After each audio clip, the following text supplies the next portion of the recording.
You're listening to the Giddy Gigmeister podcast. This podcast may contain some crazy language, spoilers, and absolute buffoonery. Listener's discretion is advised. Here's a sneak peek at today's episode. I don't understand the significance of the whisper. If you want to tell us, for those that might be listening who don't know. Everyone thinks it's such a big deal, and it's really not. It's really not. It's really not. And I don't know. I almost still want the listeners to know. I feel like the shouldn't get that. The main reason for the whisper is 5, 4, 3, 2, 1. Get your giddy goggles on. You're listening in 4K HD, baby. Here come your hosts, the Giddy Gigmeisters. Hey. hi. Howdy. Toss leg. Whoa. Toss leg. Didn't see that one coming. Neither did we kind of see this happening. This is our Wicked reaction part 2 to the recently released Wicked for Good movie, which came out in 2025, the year of our Lord 2025, in November, right? Yeah, and so this is a special episode, kind of a bonus episode, where we are giving the fans what they've been craving, what they've been wanting, which is the Gigmeisters talking about and having opinions on a legendary musical that has been transformed into a movie, a legendary two-part movie based off of a really odd book series that was based off of another really odd book series that was based on other things. So we are super excited to deep dive into Wicked Part 2, our feelings, but I think we have to talk about how we're dressed first. Isn't that right, Cece? That's right. So, you know what time it is. Hey, it's fit check time. Let's go. You know what time it is. It's fit check time. Let's go. All right, it's your girl Cece, and we are here today to talk about our fits. So, inspired by our movie today, I relate mostly with the very bubbly personality of Galinda. So I decided to wear a very cute pink flowy fairy-like dress. The cut of it is very fairy-like. For those of you on YouTube, you can see my fairy dress. Oh, stunning! Yes, very flowy and beautiful. She's flying around the room in a big bubble. The girl in the bubble. Yes. And to top it all off, I had to throw on my crown, obvi. We have a cute little sparkly silver crown with butterflies on it to match our queen, our witch of good. Some may disagree, but anyway, we'll get into that. Next up, we have JCAT. Hello, wonderful viewers. I am wearing clothes, on top of clothes, on top of more clothes, which is being topped on by a hat. I have a pink squishmallow to represent Glinda. I have my pickle squishmallow to represent Elphaba, and I have my pineapple axolotl to represent Fiyero. If you know, you know. I thought he kind of looked like what Fiyero looks like at the end of the movie. If you know, you know. I also have SpongeBob representing. Yes, because SpongeBob was in the movie. Yes, representing Bach, who was a representative of the SpongeBob musical. Julia finally caught on, and the clothes. That's my vid check. That's been 60 seconds. Darn. I love that you're mostly wearing stuffed animals. Of all the clothing you actually named out loud, other than hat, I think it was Squishmallow. it's Squishmallow Couture. Yeah. I mean, it's very, Hey. very fashionable. I Yeah. wore this. Didn't you see me on the Wicked press tour? I was coated in a Head to outfit toe. made entirely of squishmallows. Yes. Yeah. Yes. I look forward to getting my order. They say it's backlogged by like 3 years, so looking Ooh, forward to my full size Squishmallow outfit. yeah, it's not coming. Yeah. I also am wearing a fluff today. Sorry, I'm not gonna wait for Cece to cue me. I want to talk about myself. I brought Bing Bong. He's my fluff today. And I wanted to dress like Linda. I was feeling the pink fluff today, and unfortunately, my closet does not reflect that. But I feel it in my heart. And also, if I could, I would snatch the little crown off of Cece's head because she's so cute. And also her earrings. Her earrings match her dress too. So, if I could, I would just copy Cece. I think we'd all just copy Listen. Cece. Julia, that made me think about like the Christmas houses when like one house is all decked out and the house next to it just says ditto. Carol. I've never seen a ditto house before. That's insane. I feel like that's sacrilegious somehow. Also, Yeah. you know what? I dislike. Can we talk about? This is a tangent. I don't care if it's in the episode or not.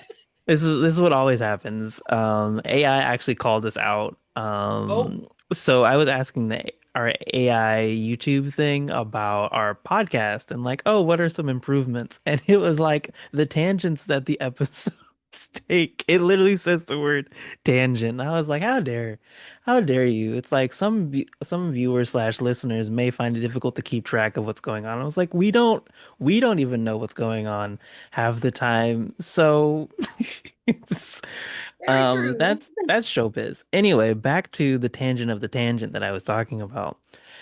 House decorations. Okay, let's talk about them. I feel like the only reason I may like an HOA, which is a house, oh Lord, it's the housing HOA. Oh no, symbolism, the words HOA, um let's Google it. Why not? We HOA, have the internet HOA, for now. HOA. Stands for I literally know what it is. It's like, Homeowners Association. thank I you. The feel like I should have homeowners. known that. I don't I know why also I we used to live in a overcomplicated. HOA in Colorado, but I feel like the only reason I may like an HOA is the regulation of Christmas um decorations on houses because sometimes it gets insane, but also just makes other neighbors look bad. It's like, oh yes, the one house that decorated and then every other neighbor didn't decide to decorate because they didn't want to die jumping off the roof or falling off the roof. It's crazy to just see the dedication. Like I respect the dedication, but like why make your neighbors feel inadequate? When you're just like, you know what? We're gonna run up the light bill so much. We're gonna absorb so much power. I feel like I I feel know my personally family's attacked. guilty. My family's guilty of that because we just did our Thanksgiving, which the day after Black Friday, we will typically go out and the whole family is involved. We all have like our not assigned jobs, we just kind of fell into them over time. But I'm gonna have Hmm. to like post a picture of our house like right here because we are exactly the people that JCAT would not want to be parked next to. Not that we're the people that have like I don't know. Some people really go all out, but we at least decorate all of our bushes and we get the roof trim and then we have like a Jesus nativity. Like we have some blow ups. It's not like a theme park, but it's definitely more than some houses do. Which actually in our neighborhood, we're starting to see more and more of something called halo lighting. It's Hmm. like permanent lighting on houses that's not like icicle lights, but it does like a liner kind of, and it's really Yeah, pretty and lots of options. But our HOA, speaking of, is trying to fight it. So they're trying do to it. regulate the halo I lighting. So if you have Christmas lighting or any Christmas ornaments in your house or on your yard, I feel personally attacked. I just want you to know that. You've personally attacked me. And you will pay. Also, Julia, your audio cut out at like weird times when you spoke, so I'm just gonna put giddy giggity over that and just assume that you wow. cuss. I actually didn't. I've been very good today. But I was probably laughing really loud. So Mm. I'll stop laughing. That concludes this tangent. Post-production JCAT, if you had to cut this out, it was right there. Let's dive into Oz, y'all. Let's Okay. dive into Thank Oz. you. Let's Everybody dive. jump on your flying monkey. Let's go. I got my broom. Nah, I want the monkey. I want a flying monkey. Of course you do, Um, Glenda. I think there's a flying monkey squishmallow. Speaking of that, but I don't really want it. Oh. Anyway, Actually, let's wait, talking talk. about speaking monkey, the flying monkeys, somebody pointed out that the monkey stole Galinda's jacket and was wearing it. What? I thought that was so funny. No, they show, I don't know if it's in part 1 where it steals the jacket. It's when the monkeys are attacking. And then in this new movie, they show him and he's the one wearing the jacket. Well, I'm now I need to see it dead. again. Now I need to Yes, see it again. Dang I it. thought maybe I didn't send it on Instagram, but They caught us. Oh. But speaking of Wicked Part 2, let's talk about Wicked for Good. We should just like start at the beginning and just like go through the movie. the All tangent. right. Well, Cece, start. Let's kick it off, Cece. What you got? What was the beginning like? All right. So in the opening, it talks about how it's been what 3 So it was about they said It's set. 3 I think it's set something. 3 months, 3 years, three I don't think months, it was year. I think it was like 3 3 weeks. cycles of whatever their timeline is. How many clock Yes. ticks is that? Yeah. Three, Yeah, three, yeah, 3 clock ticks. three Madame Anyway, Morables. Ooh. they're building the yellow brick road to Oz. Yes. And the animals are not allowed anywhere anymore. And most of Unless them, they're working. yep, unless Yeah. they're working, they're used as slaves now. And a lot of them don't speak anymore. Um, and it opens with Elphaba freeing the ox-like creatures who they're using to build the yellow brick road. And I thought that was really, really inspiring, to be honest. Like, it made me so happy. Like, Elphaba is the good witch to me, okay? She is the good witch. Yeah, she's putting a patent on good. Exactly. I was like, they are whipping these yaks or whatever these Mhm. things are. And it reminded me of the Cars scene where Lightning McQueen had to drag the pavement maker over the street. And Yes. I was like, Old man. oh wow. And then I forgot about the allegory for slavery, and I was like, oh right, that too. And then Elphaba comes in and frees the enslaved animals. Um, we're gonna get.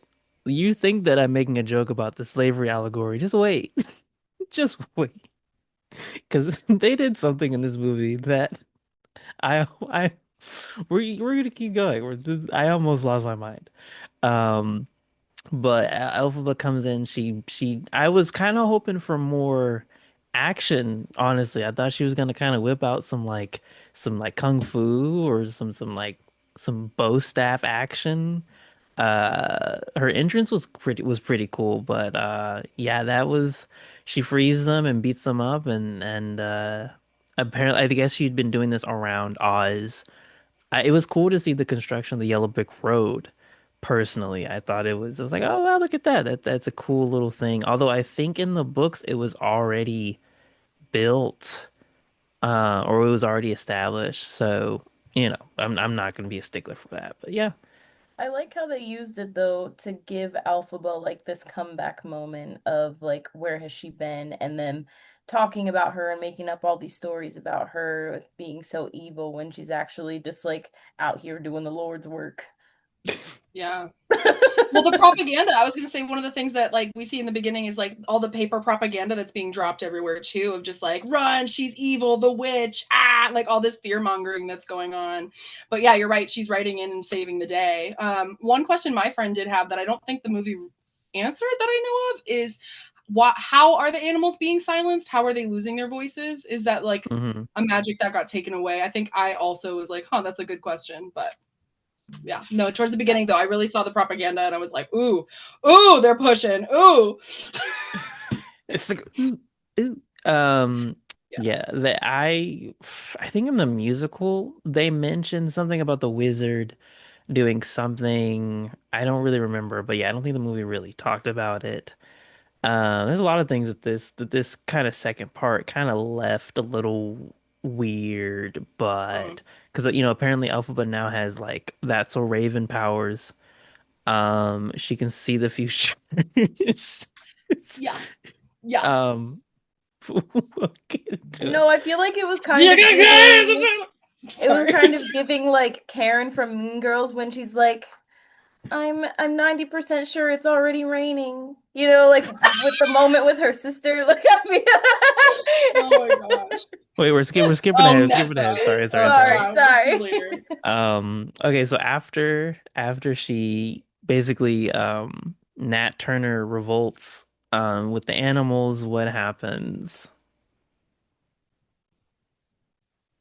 Oh, sorry. I was giving Cece a chance to hop in and throw her movie knowledge down. Oh, because to be honest, I might be blanking on what happened right after that because the next part that I remember coming to my brain is like when they're doing the that opening musical number and they did another Mm-hmm. sequence of dancing with like the textbooks kind of like they did at the school, which I thought Right. was a nice like little callback moment that they included in there.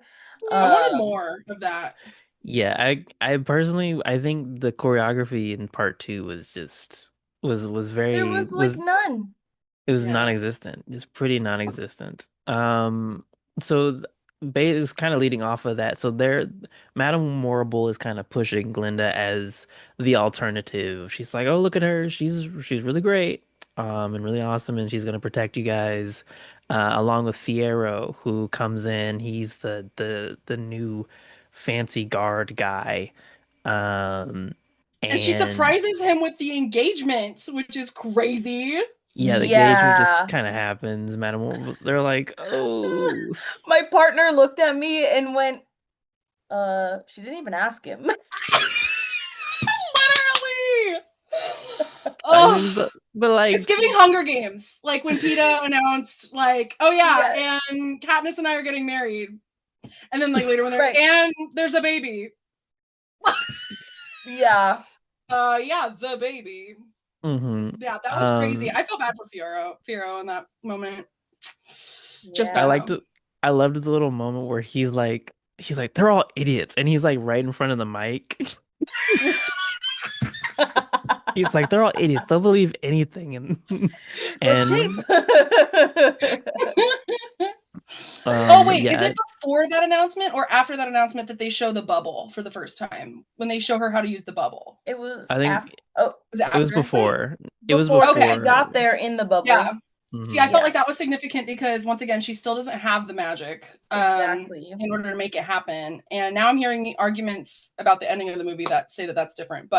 Um, but yeah, I thought that was cool how they showed us how the bubble worked, even though like obviously the townspeople wouldn't know. But Right. I don't know. I was kind of hoping somebody was gonna call her out for it, and nobody did. So like the Well, it's little because tap nobody button. knows. It's only the Yeah. three of them who There, know about the everyone has bubble. Yeah, everyone has looked up because Gullible's written on the ceiling of Oz, and Literally. that's I almost looked. I'm dead, Julia. I'm agreeable. hmm hmm Yeah, because and Where? nobody in Oz knows that she doesn't have powers. Yeah. yeah, So and they'll believe anything. Yeah. it's yeah, it's really interesting. I saw a few articles about like how Wicked for Good is like the most political movie of the year, and to an extent you could draw a lot of comparisons to like countries and empires from across history who have done kind of the same thing of like, okay, we need someone for people to hate, we need someone for people to root for, and this person that someone we need people to root for, they may not have all the qualities we need them to have. Mhm. So we're just Hmm. gonna fake it till they make it or they crash and burn and we just pick someone else. Um and I was kind of hoping that they were gonna maybe make it a little bit more of a political marriage since Fiyero is like a prince. I'm pretty sure because his castle ends up being the Wicked Witch's castle, um, which was another question for me because I was like, okay, where did she get the key? Like, did no one upkeep that castle? Like, how is it levitating? Are we not going to talk about the magical qualities of this castle? Like, it's got Right. like the Hmm. structure, the foundational structure of that castle is needs to be put into question. What's going on there, Fiero? Well, he said Uh, that nobody ever used the castle. They built the castle and then nobody ever lived in it or used it. And so it's just been sitting there rotting Mm. away, and falling apart, and it's sitting on the edge of a cliff. So it's like, I didn't know Cece was going to be a wicked apologist, but here we go. Whoa, whoa, JCAT. Um, This is too soon. so sorry. My bad. But yeah, No, maybe he so gave her the keys. Maybe he was like, "Hey, girl, I know the one place my team is not going to look for you is my house. mhm. So here's the keys to my castle, and I'll meet up with you for that song later." Oh well, he definitely gave her a lot more than those keys. oh yeah, you guys, we've skipped a lot. Go back, go back, Okay, go back, go back. so Go I back. Okay, thought the it was engagement. We're still at the yeah, announcement. Yeah, the engagement announcement. I Uh, thought that that it was going to be more politically charged because he's like a prince, and so it's like uniting, the Emerald City with Fiero's people, and I thought that they might get into more political stuff. They didn't. I Anyway, don't think he's a prince though. I think he's just the head guard for Oz. no, but like in the first movie, Mhm. because he came from Winky Land and he was like a prince. Oh, So I was okay. like, oh, okay, so they've been promoting him. He's the golden boy, and he's also like got rich family members. Because I was like, I'm pretty sure he's a prince. Our resident Googler, Julia, Yeah, I'm is on the googling. case. Yeah, it's happening right now. Um, Also, it's only 1 year difference between the movies. Is what okay, so Wikipedia okay, so it's one, so says. it was 1 year ago from the end of part one. Okay. So, so the engagement is announced. Fiero is like, ooh, but whatever, sure, fine. Ariana If that's Grande, what makes you happy. if that's what makes you happy. Glinda seems pretty stoked. Um, Her ego is just constantly being fed in this hmm movie, and she Yes. cannot let go of it to the point that she has wanted this much attention and to basically be an idol to people that she will do and say whatever she needs to in order to keep that. Exactly, exactly. I agree. And I personally, Ariana Grande, I think, had the strongest performance in this movie for me. She and I, which is weird to say because she didn't really get much to do. Her lines were very short and simple. She did get a new song, which we'll talk about the new songs, but it felt like they reduced a lot of character roles just to kind of if the movie felt very like speed run, like we need to get the rest of but if kind of honestly it kind of felt like the actual musical after Defying Gravity, like once the curtains come back up, we're speed running through the Wizard of Oz, like we got to get to the end. Yeah. So speaking of speed running, so after this, we go to Elphaba. She's like trying to, talk to all the animals and things like that. And we get to the animal equivalent of the Underground Railroad. Yes. Yes. We had an underground pathway, a literal underground. And it Yes. was literally underground. And And this is also where we meet the Cowardly Lion. yes, Coleman Domingo, I think that's how you say his name. He Yes. voices the Cowardly Lion. And let's just say that this dude had all the wrong points. Like his points, like okay, well, so Elphaba's like, "What's going on? Why are you guys leaving?" They're like, "This isn't this isn't our Oz. This isn't the Oz we grew up with." And so they're leaving. They've dug a tunnel, dig a tunnel underneath the Yellow Brick Road, and they're underground railroading themselves out of Oz to a land beyond Oz, which I think if you read the books, I think it's talked about. Like the lands beyond Oz. I think those are talked about in the books. One We of those is Winky Country, which is where Fiyero is a prince. see, I did the boom. Googling. So that's going on, and then Elphaba's like, but guys, let me sing a new original song. And she sings I think what is it called? Is it called No Place Like Home? I think I so. think. Yeah. Oops. Well, I just deleted that tab that would have told me. It's okay. I have the visuals up for you. Um, Hilarious. so Cece, what were your thoughts on this song? Because you've seen the musical, I think. No, you haven't seen the No, musical, but I only have you heard the do know the soundtrack. you hear the Yeah. soundtrack. This is a new song. What were your thoughts on it? I thought the way that it came about was like pretty naturally flowing, like going into the song. It was very like calming, but like a little bit motivating at the same time for me, obviously, because she was trying to convince them to stay and not leave. Um, to be honest, I don't really remember the lyrics other than when she said no place like home. Mm-hmm. But yeah, I thought like the way that they filmed it and her just like being there and her facial expressions while she was singing like sold the song for me. Mm-hmm. Yeah. Yeah, I if I could jump in, I in the watch of this, I would say that song was actually one of my favorite moments of the movie. I didn't identify at the time that it was one of the new songs because I only know the bangers from the soundtrack.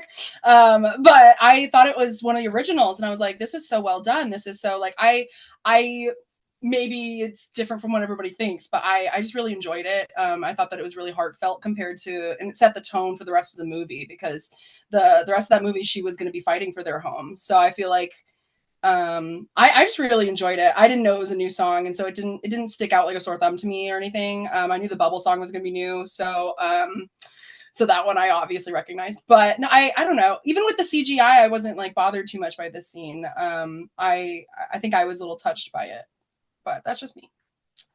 I think this was the first. I wasn't a huge fan of it. And I think the main thing was because I think it clicked with me of the CGI versus set. Like Yeah. I wasn't a huge fan of Wizard and I, but the reason that I didn't really think about it and I was more awestruck was because she was moving around the school and moving throughout different environments and interacting with things.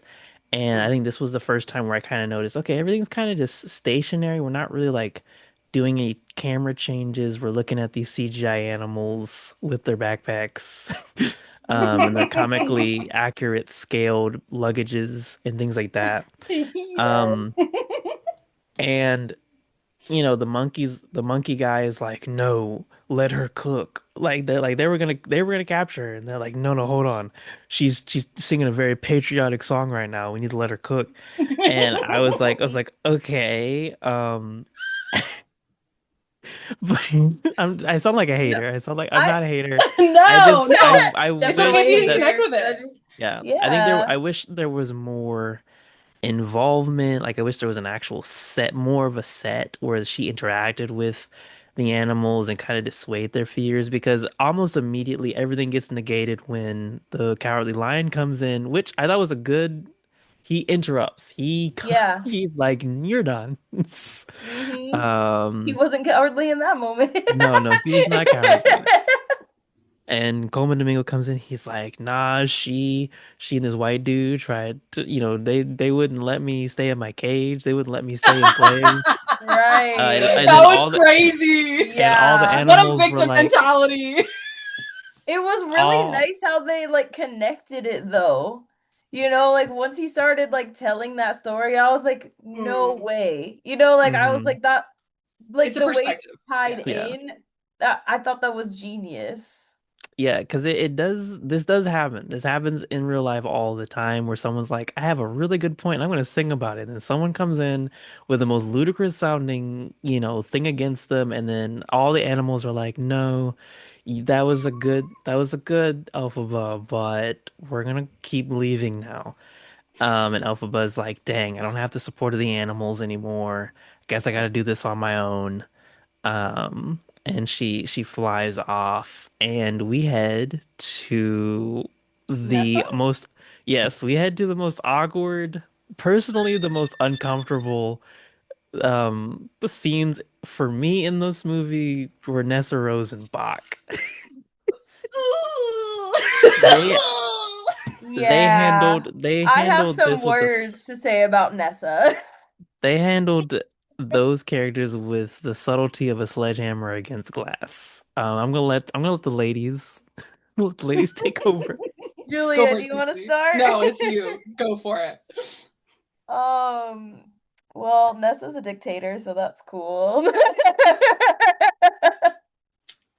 I literally so I understand that, Bach is in love with Glinda, and, he really only did what he did in the first movie because Glinda went with Fiero, and so it was like Nessa was his second option kind of situation. And but for her, that's not how she saw it. So like she's like totally in love with Bach, but her love like overwhelms her brain, so she starts like acting out on her emotions, um, but with the intention of, I love him, I want him around, I don't want him to leave me. Even though Bach wants to leave, especially now with finding out about the marriage. So when he breaks up with her and goes to the train and they're like, no munchkins allowed, you can't leave without the governor's permission. And I was just like, this bitch. I was pissed. I said, what a CUNT. Are you kidding me right now? No, because then later, okay. Oh gosh. All No, right. she oppressed a whole race just because she was mad at one person. That's Literally. And these children are getting kicked off the train. Like, Can we be oh honest? Over Bach. right, Over yeah. Of Bach. all the Munchkins, Bach, right. Bach, Like SpongeBob. and not to add the man perspective to this, but like I thought Bach handled it well. Like he was like, let's set some boundaries.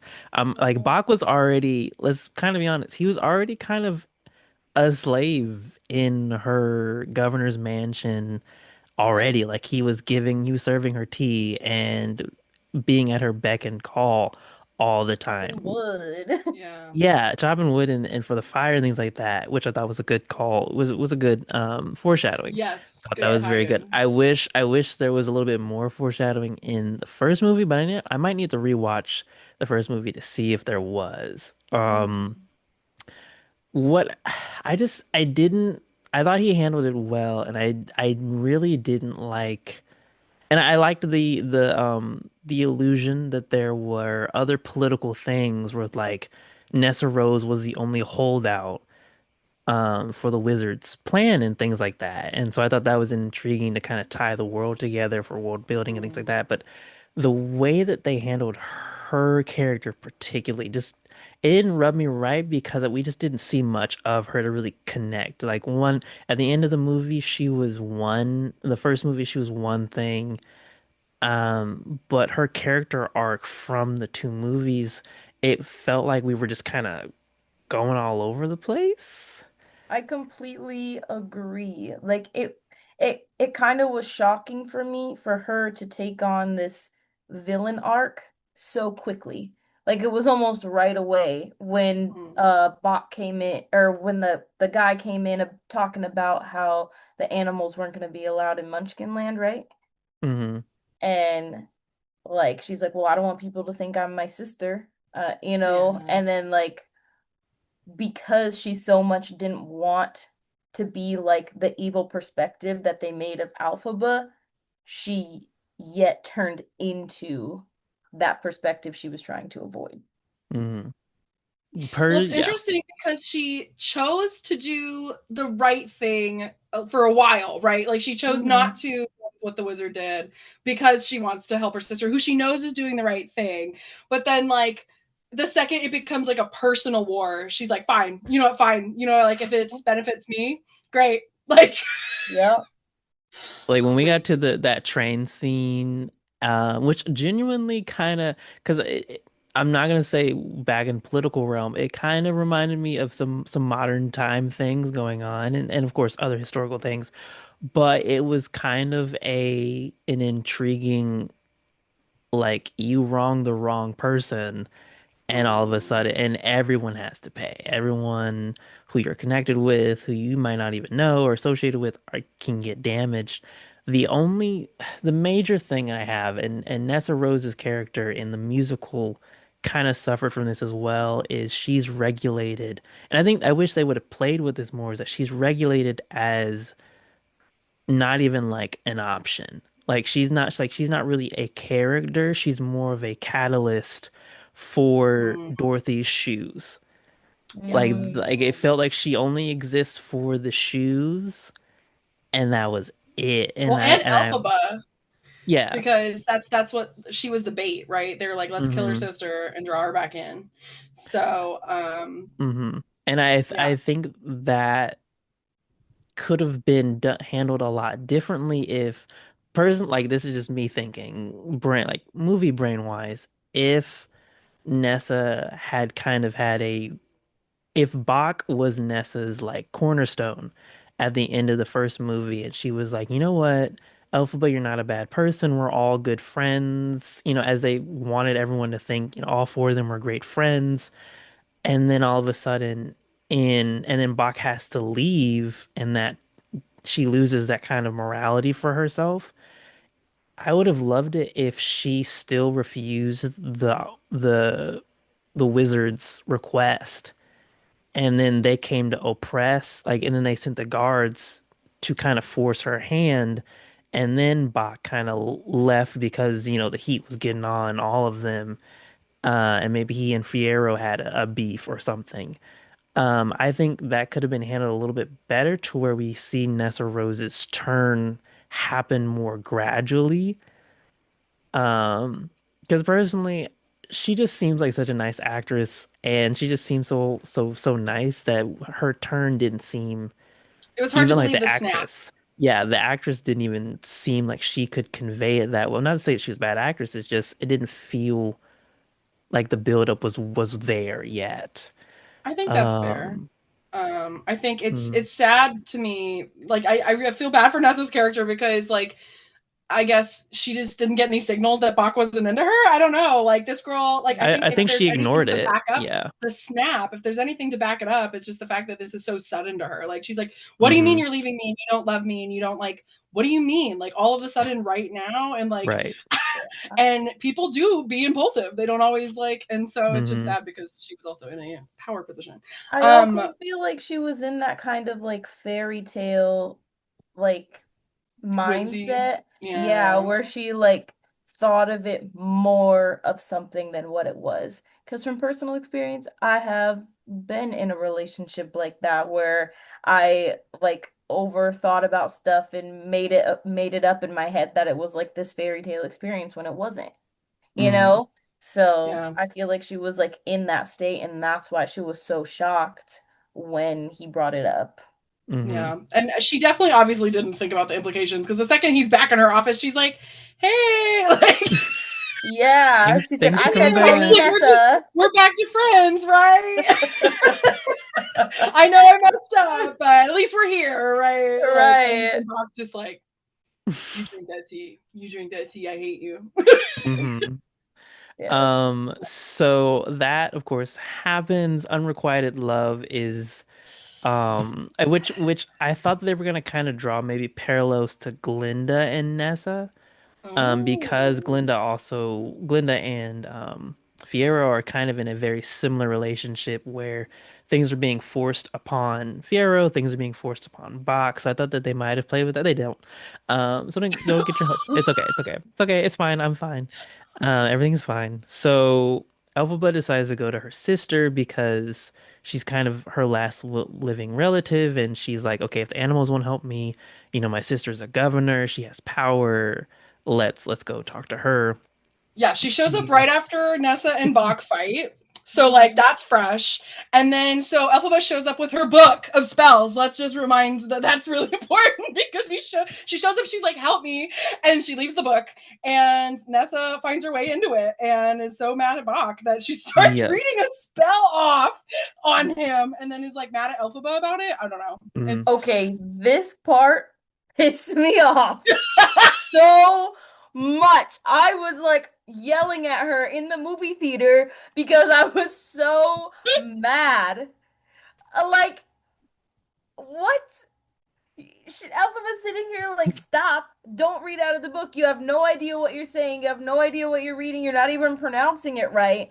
And her doing that is what fucks up Bach in the first place. It is literally yup. Nessa's fault. Yup. And Alphaba, because once you read the spell from the book, it can't change. Like it's Mhm. permanent. And so then she is like trying to help at least keep him alive at this point because Nessa's over here killing this man. Yeah. And then And she then blames her. she blames S- Alphaba. Nessa blames Alphaba. Not to play devil's advocate Mm. at all, but it is Elphaba's fault that she brought the Grimoire to a governor's house. She takes She, it everywhere with her. She literally has it attached to her body all the time. It's a little satchel I with think the it's Yeah. book. it's What gives Nessa the Elphaba's right to fault. read her book? Right.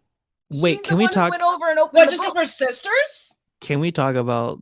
Because this is what confused me was how was she able to control magic? How was Nessa able to do that? Because here's the thing. Is this implying that Nessa had powers this whole time? Because the reason that she's in a wheelchair is because her parents, I think her mom took so much anti-magic chemicals that Nessa turned out the way that she did. So I was confused when she was, because that implies that she at least could read certain things. Because if the wizard had done the same thing, you know, I don't know. It felt as though the first movie had established that if you can't read it, it won't work for you. Per the wizard and kind of Glinda. And then all of a sudden, Nessa's able to at least basically give Bach a heart attack. Um, and I was just so Well, maybe she was confused. butchering it. I think that's a good point. Why, A, yes, does she have magic? B, why can Hmm. she read it? But like, C, like, what if it isn't really working? It's just like it's botching the spell because she's reading it wrong. But yeah, you're right. It Hmm. raises a good question because I'm trying to remember in part one if anybody else read from the book at all. But you're right. They make a big point about how the wizard Yeah. can't read or whatever. He's illiterate too. Great. Hmm. Like But, even Madame Morrible, I don't even think read from it, and she had mm. magic. So I was a little confused about that, and I guess in my brain, I wanted it to be that because Bach. We'll save that for a little bit later. But Bach ends up being also mad at Elphaba for this, which is also stupid in my brain. Um, but if Elphaba was doing a spell on Bach and then Nessa Rose interrupted it, um, then I could see that being more logical in my brain, or she did something while Elphaba was doing it that ruined it and it just affected Bach. Then I could see that being more of a reason of like, you ruined it for me. Eh. Because literally, like, not even 5 minutes earlier, Elphaba helps her sister, and her sister's like, oh my gosh, wow, you just gave me this Disney ride. Um, so here's an, I was That's intrigued. right. Did she take her on the broom? Is that what it was? No, No, she just she literally lets her, makes her float. yeah, Oh, that's she right. She just makes her float. That's right. Okay. so I Which was Yeah, I was never enough. expecting more, to be honest. I was like, okay, what's she gonna do? She starts doing magic, and I'm like, hmm oh. So Like, was she loaded? real ones know that in the musical, the slippers give Nessarose the ability to walk again. That's That's what I was what, expecting to happen. however, they changed it because of ableism and things like that. They didn't really want negative backlash. However, I think the biggest thing it, I think it ruins something integral with Nessa's. I don't know. It just kind of ruins things when when that doesn't happen. Because I was waiting, I was sitting there, I was like, okay, she's gonna get up, she's gonna walk around, she's gonna feel empowered, and then she's gonna be like something's gonna snap in her brain. She's like, oh, if I can do this, then I can do anything. Like that's what I was waiting for, and instead it was more like, wee, thanks, Right, right. It was not thanks. very climactic. It was the avocado version of a Christmas gift. That's what I received in the movie theater. And I'm not trying to promote ableism or anything like that, but it's like it was put there in the musical for a reason because the shoes are enchanted. And Mhm. so when she's able to walk around, she gets like this haughty kind of feeling about herself, and she's like, well, if I'm this powerful, I can do anything. I can reach from the grimoire, you know.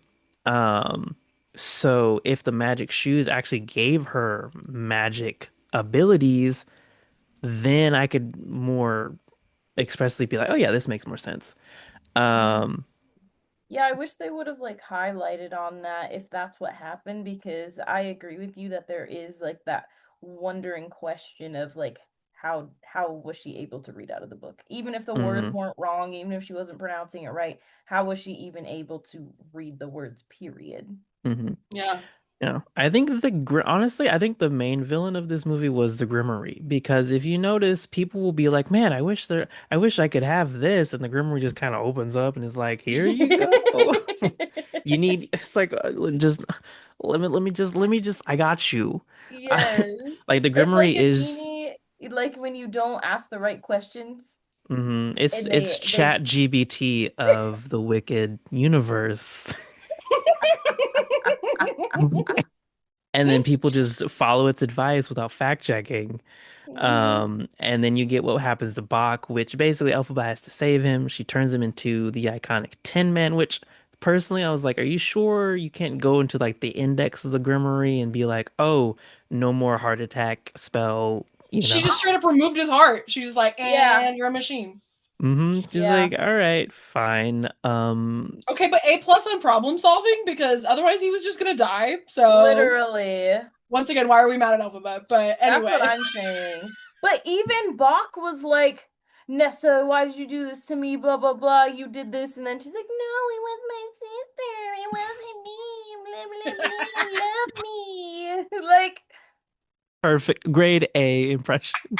thank that you. was I thought I was watching the movie. Thank you. hmm yeah, so Bach becomes the Tin Man. He's really upset and he goes out to go find Elphaba. And Nessa Rose is no longer a character in the movie after this, basically. Well, they hold her on for a little bit longer. Uh, Just a little bit longer. Because what happens Yeah. next? Let's see. What Almost there. happens Almost next? there. Yeah, we get Yes. to Um, the end of her. So he turns into the Tin Man and mhm. then goes after Alphaba, then, right? Yes, but we cut away. Elphaba has gone to go see Glinda on the day Is of her her wedding? wedding. It's her Yes, wedding yeah. day. She's like, "Oh wow." There's this kind of cute moment where Glinda knows that Elphaba's there. She Mm-hmm. government names her, I think. Pretty sure she government names her. Um and they have this little moment where they're like, "Oh my goodness, da da da da da. It's my wedding day. You should apologize and come see the wizard with me." And then somehow, like, Glinda convinces Elphaba to go see the wizard. No, no, Uh, Alphaba said that because Glinda was trying to take Alphaba with her, and Alphaba was like, no, this is me against the wizard. So she goes by Yeah. herself to the wizard oh Glinda in right, meets him hopes up right. of later, yeah. payback. Yeah, Never because mind. she Never wants mind. him. to admit all of the lying Hmm. that he's done. And then that's when they Yeah. get into the song because Glinda ends up showing up being like, "Ah, you came without me?" Yes, that was very funny. That was very funny. So So Jeff Goldblum, who could probably disarm a bomb with his charm, de-escalates Glinda. I mean, de-escalates Elphaba instantaneously. I was a little mad at this. I was like, "What the heck? Like, you had a plan, and then you just let Jeff Goldblum be Jeff Goldblum."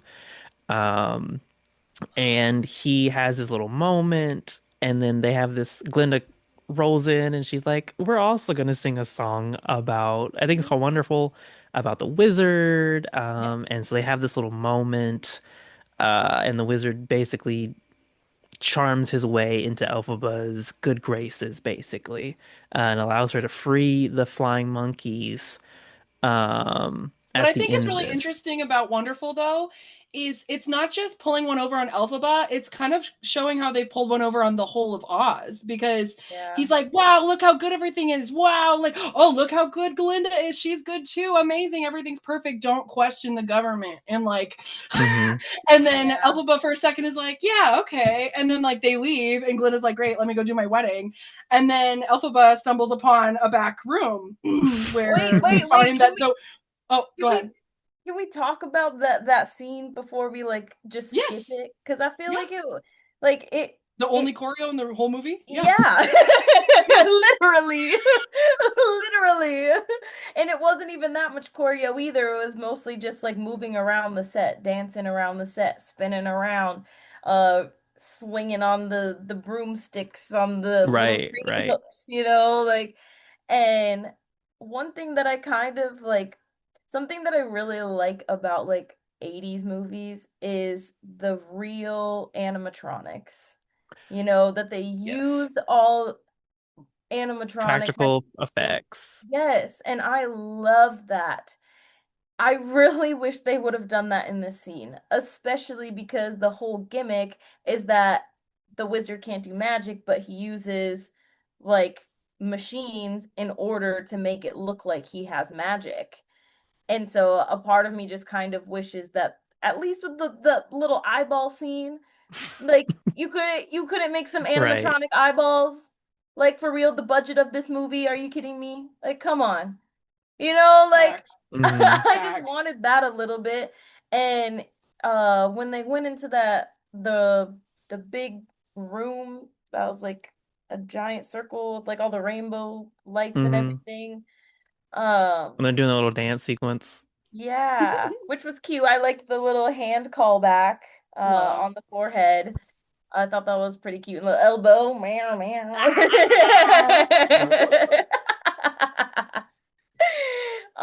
I liked that little callback moment there in the choreography, but it didn't really like look like choreography, I feel like, especially because they're just constantly spinning the whole time with the camera work, and then they're just like basically just walking back and forth, like Yep. just Trotting. switching sides back and forth, And you and then they're oh, spinning Yeah. in a circle, like, Yeah, the effort hey.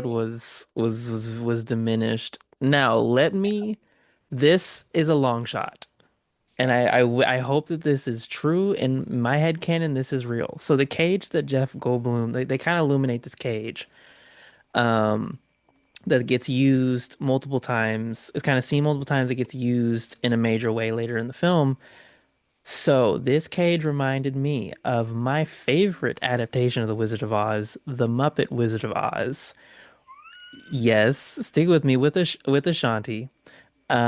So the Miss Piggy is the Wicked Witch of the West, and she captures um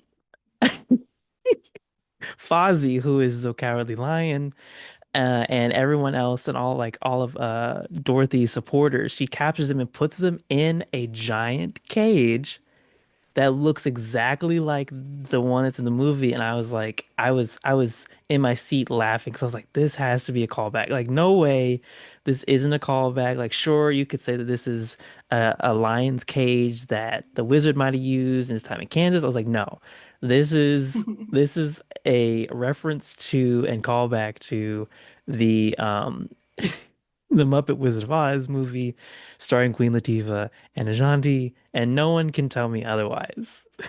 If I see it in the Oh, sorry. comments, I'm crashing out. You're We all talking we had a about the. whole. Go Oh, ahead. Go ahead. sorry.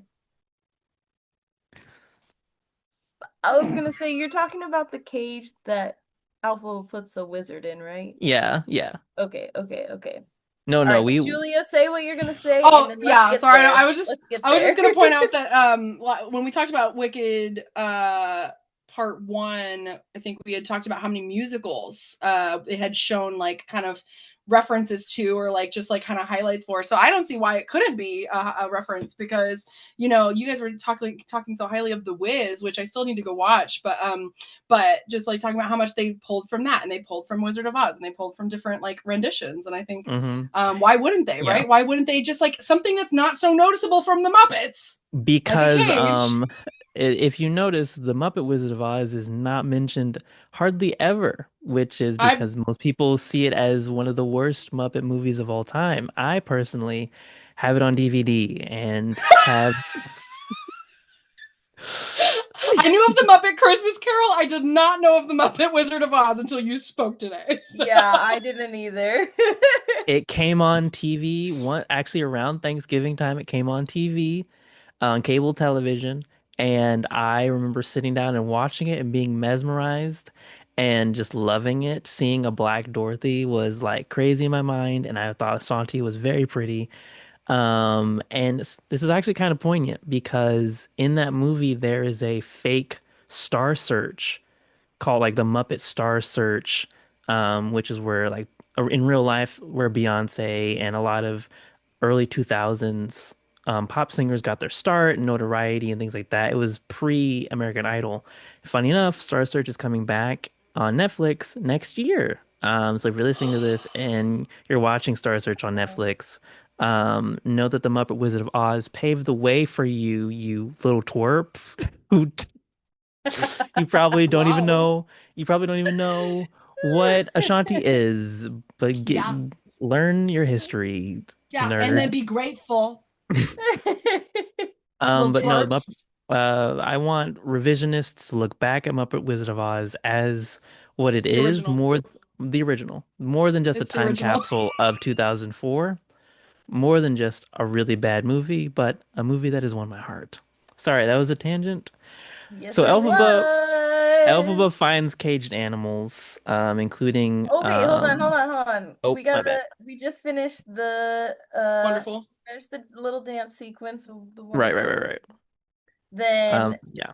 she makes the agreement with the Ooh. wizard. This Right, is right, right, Yes. right, right. This is she why we have makes Cece. He makes the agreement with the wizard that he will free the monkeys and that he will also allow all of the animals to return to Oz with equal rights as the people. So this is like her agreement with him in order to work with him and, be a part of the Ozian government. Yeah. I And call by the this the way, sh by agree, it's like a yeah, mhm. Right. yeah, Nothing. we can do that. Fingers crossed behind my Yeah. back kind of Nothing's Yeah. situation. written down. Nothing's written down. There is no like there's no witness really to this. I call this the shut up contract where it's like and sorry to be that sounds mean, but it's like that's literally a how do I shut you up? Okay. I'll do this, this, and this. Sure, verbal agreement. Bye-bye. Like Mhm. that's and I Yeah. personally I thought Elphaba was smart. Like she would have been smarter than this. Yeah. Personally, The song won her over. I think it was Glenn. I think it was Glinda who won her over. I think that's the Yeah. main thing. If it had just been the wizard, I think she would have seen through it a little bit better. I think it was Yeah. Ariana Grande's fault. So, Yeah. She would have beat his ass. Yeah. I do want to point out too that right after that agreement is when Glinda leaves to go prepare for the hmm wedding. So Yes. she does not witness all of the BS that happens with the wizard afterwards, which Yeah. is the releasing of the monkeys and then her going and finding the cages, which you were touching on, so I'll let you finish. Oh no, I thought it was so funny that like yeah, they're like everything's perfect, everything's great, and she goes behind this wall and she's like, oh, everybody's in a cage still. Okay, yeah, you're a liar. hmm Mm-hmm. Yeah, we Yes. see Oh, the Peter monkey's the Dinklage. one. Oh, sorry. Oh yeah, no, no, no. Yeah, go ahead, Cece. Oh, I was gonna say that what's the head monkey's, I don't remember what his name is. Chicory? Chicory? Yeah, he's the I think so. one that, you know, gave her this like uneasy feeling of maybe there's more to this. Uh, hmm Mm. and he's the That he came one, back because yeah, the he monkeys came flew back. away and then he came back. Is he the one in the pink jacket? I think it's the pink jacket monkey. Mm, No, okay, it's a different one. Hmm. Yeah, he comes back and he's like, over here, over here, yeah. Because she's like, which is what's how she finds wrong? it. Yeah. Yeah, yeah. Yeah. So she doesn't Yeah. just stumble upon it.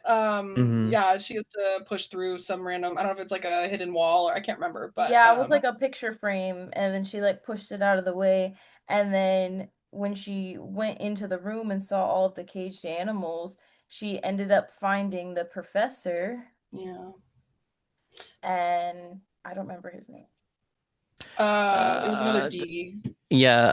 not Dinklage, The because that's who he Ding plays him. But Peter, yeah, Peter Dinklage. Peter Dinklage is found in a cage, by Elphaba, and he's not. They're like none of the animals are talking.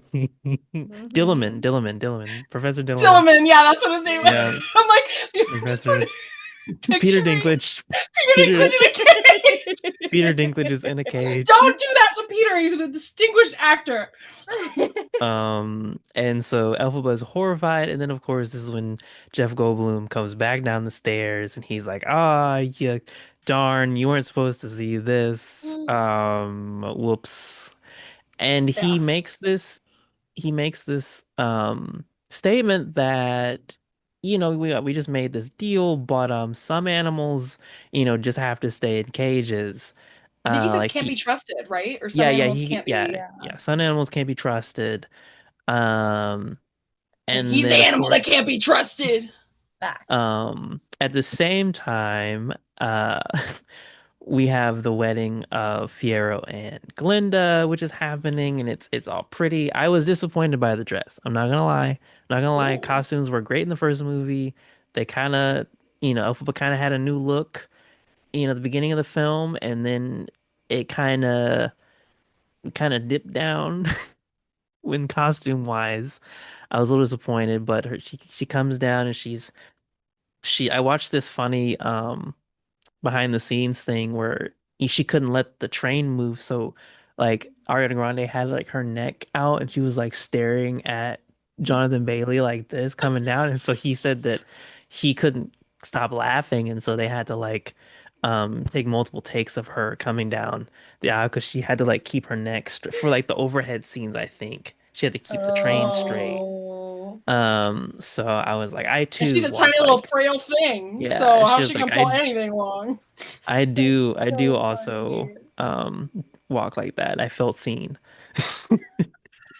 I will say Um, about the wedding dress, I don't remember the wedding in the moment, but I do remember her going to the wizard with a pink slip over her wedding dress, and I Yeah. low-key thought that was gorgeous. I don't know. I was Yes. really into the slip over the dress. I'm gonna have to think about that. Yeah. I Give her liked it one. because I felt like a little bit too that it was a callback to her popular outfit, mhm. Yeah. which is in her closet later. It is. But yeah, no, I thought it was really, really cool how they did the butterflies Mm. along the aisle when she was Mhm. walking through and the butterflies were all flying around and she had the butterflies on her crown that she was Yeah. wearing. So I But thought that I was interesting. I'm sorry, not to add on to what Cece's saying.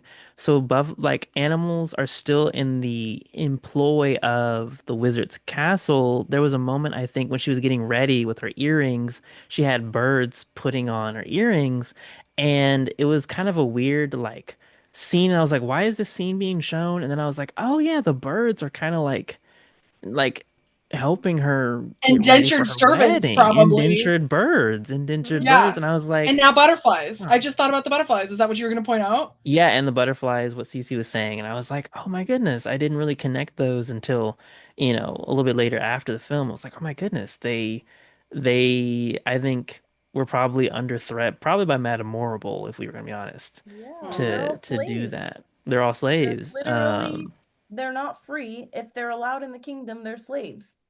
Mhm. Like that's Yeah. it, you know?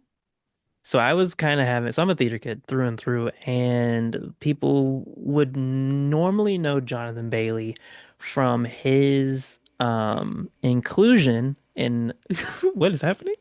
My Oh, brain I autofilled was getting Bridgerton. too dark. I had to get some light in here. yes, I was like, oh, I was Cece just disappearing is in the Cece's done. darkness. Yeah, she hates Jonathan Bailey. She walks out if she hears his name. Hmm. So people know Jonathan Bailey, and, if you're a theater kid, mostly, Julia. um as as playing a role in the musical Company, singing the song Not Getting Married Today. He played a male version of, I forget the name, but basically in Company there's a woman who's getting married to a man, and the guy is super excited, and he's singing operatically, and the woman is singing frantically because she's like, I can't get married today. I'm not getting married today. I can't do this. I'm so sorry you came to the wedding, but I'm not actually gonna get married. And she's having this panic attack in song form, and it's wonderful. You should look it up. And so Jonathan Bailey played in a revival of Company where they switched her role to a male, and so it's two men getting married, and Jonathan Bailey's playing the woman, he's singing all frantically. And so I knew that he had musical experience when I knew he was got cast, but all my brain was thinking about was that song when I was watching him watch Ariana Grande come down the aisle. And I was like, she knows that he's like not into this, right? Like everyone kind of has to know he's not into this. And so I was just in my brain, headcanon, he's thinking about that song as this is happening. He's just like, I'm not getting married today. I don't like this. Yeah. But yeah, I mean, so take it thankfully, away. I was gonna say, I mean, thankfully the ceremony didn't go through and Piero got what he wanted because Hmm. he didn't want to marry her in the first place. Um, uh, Alphaba releases all of the animals from the cages, and during the wedding, all you hear is like this loud banging noise, and they're like, what's that sound? And then all the animals just bust open. The door just busts open. The animals are just running through the wedding, like just trashing everything, people getting run over. Ugh. um It what's went the from the most picture? beautiful, like Bridgerton, Queen of England-esque wedding to being a stampede, like straight out of Jumanji. It was awesome. Yes. That's what I was thinking about. I was thinking about the first Jumanji movie. I was like, oh, this is just Jumanji. When all the animals come out. Yeah, that was a great comparison. So a wedding is ruined. Um, and Madame Morrible, I think, eats cake in the face. Yep, that made me laugh, and it made me so happy because she deserved it. I also noticed they limited Michelle Yeoh's singing in this movie. I'll Thank leave it you. there. Thank I'll you for leave it that. Whoever there. made that choice, thank you. I'll leave it. I love Michelle Yeoh. I love her when she's speaking. Yes. I love her when she's not singing. I don't No, she's remember so cute this. though. I don't She had remember like Uh, this. one line. I heard her sing one line in one of the it was in the songs, but it beginning. It wasn't was the much. beginning of the first, yeah. Oh, okay. So that happens, and now I'm blanking. Hold on, what happens It's okay. Every after? musical has some of those though. There's always somebody who can't sing in the musical. Like Les Mis had Mhm. Russell Crowe. Wait, what's the other one I was just thinking of? Oh, Mamma Mia. Mamma Mia has so many people in it who like can't sing. Pierce Brosnan is number one. So just they're out there, but we enjoy seeing their faces, which is why we put them Yes. in the musical. Yes, and they're great at acting, so we Yeah. can do Oh, that too. yeah. Very believable. Yeah.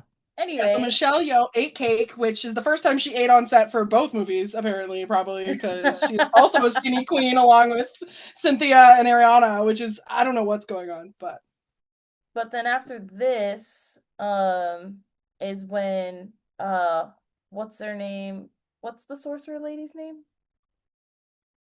Madame Morrible. Madame Morble, she's like, it's all Alphaba's fault. She's the one who brought the animals to attack us, blah, blah, Yeah. blah. And like Hmm. just continuing to spew this. So then the guards are on guard and they end up running back to like the wizard's lair and find her. And this is Fiero's opportunity to save Alphaba. So she thinks from earlier in the movie that he has turned on her and is now on Oz's side, where in reality, his thought process is, I just want to protect Alphaba. That's why I wanted to be the lead guard of finding her so that I could make the choice on what to do, what happens. And so Right. yeah, he he was, comes in like a big bad boy and he's like, "Go get a bunch of water." yep.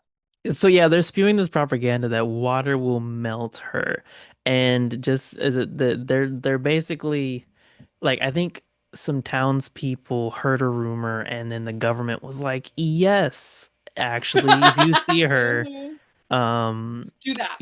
put water on her. Call the fire Yes, department. do that. The fire It's munchkins. probably just makeup underneath that all, so just give her a bath. Is what, and so that misinformation is being spread out there. But yeah, so he sends the guards out, and then he aims his gun on the wizard, and Jeff Goldblum is very confused, aka he's being Jeff Goldblum,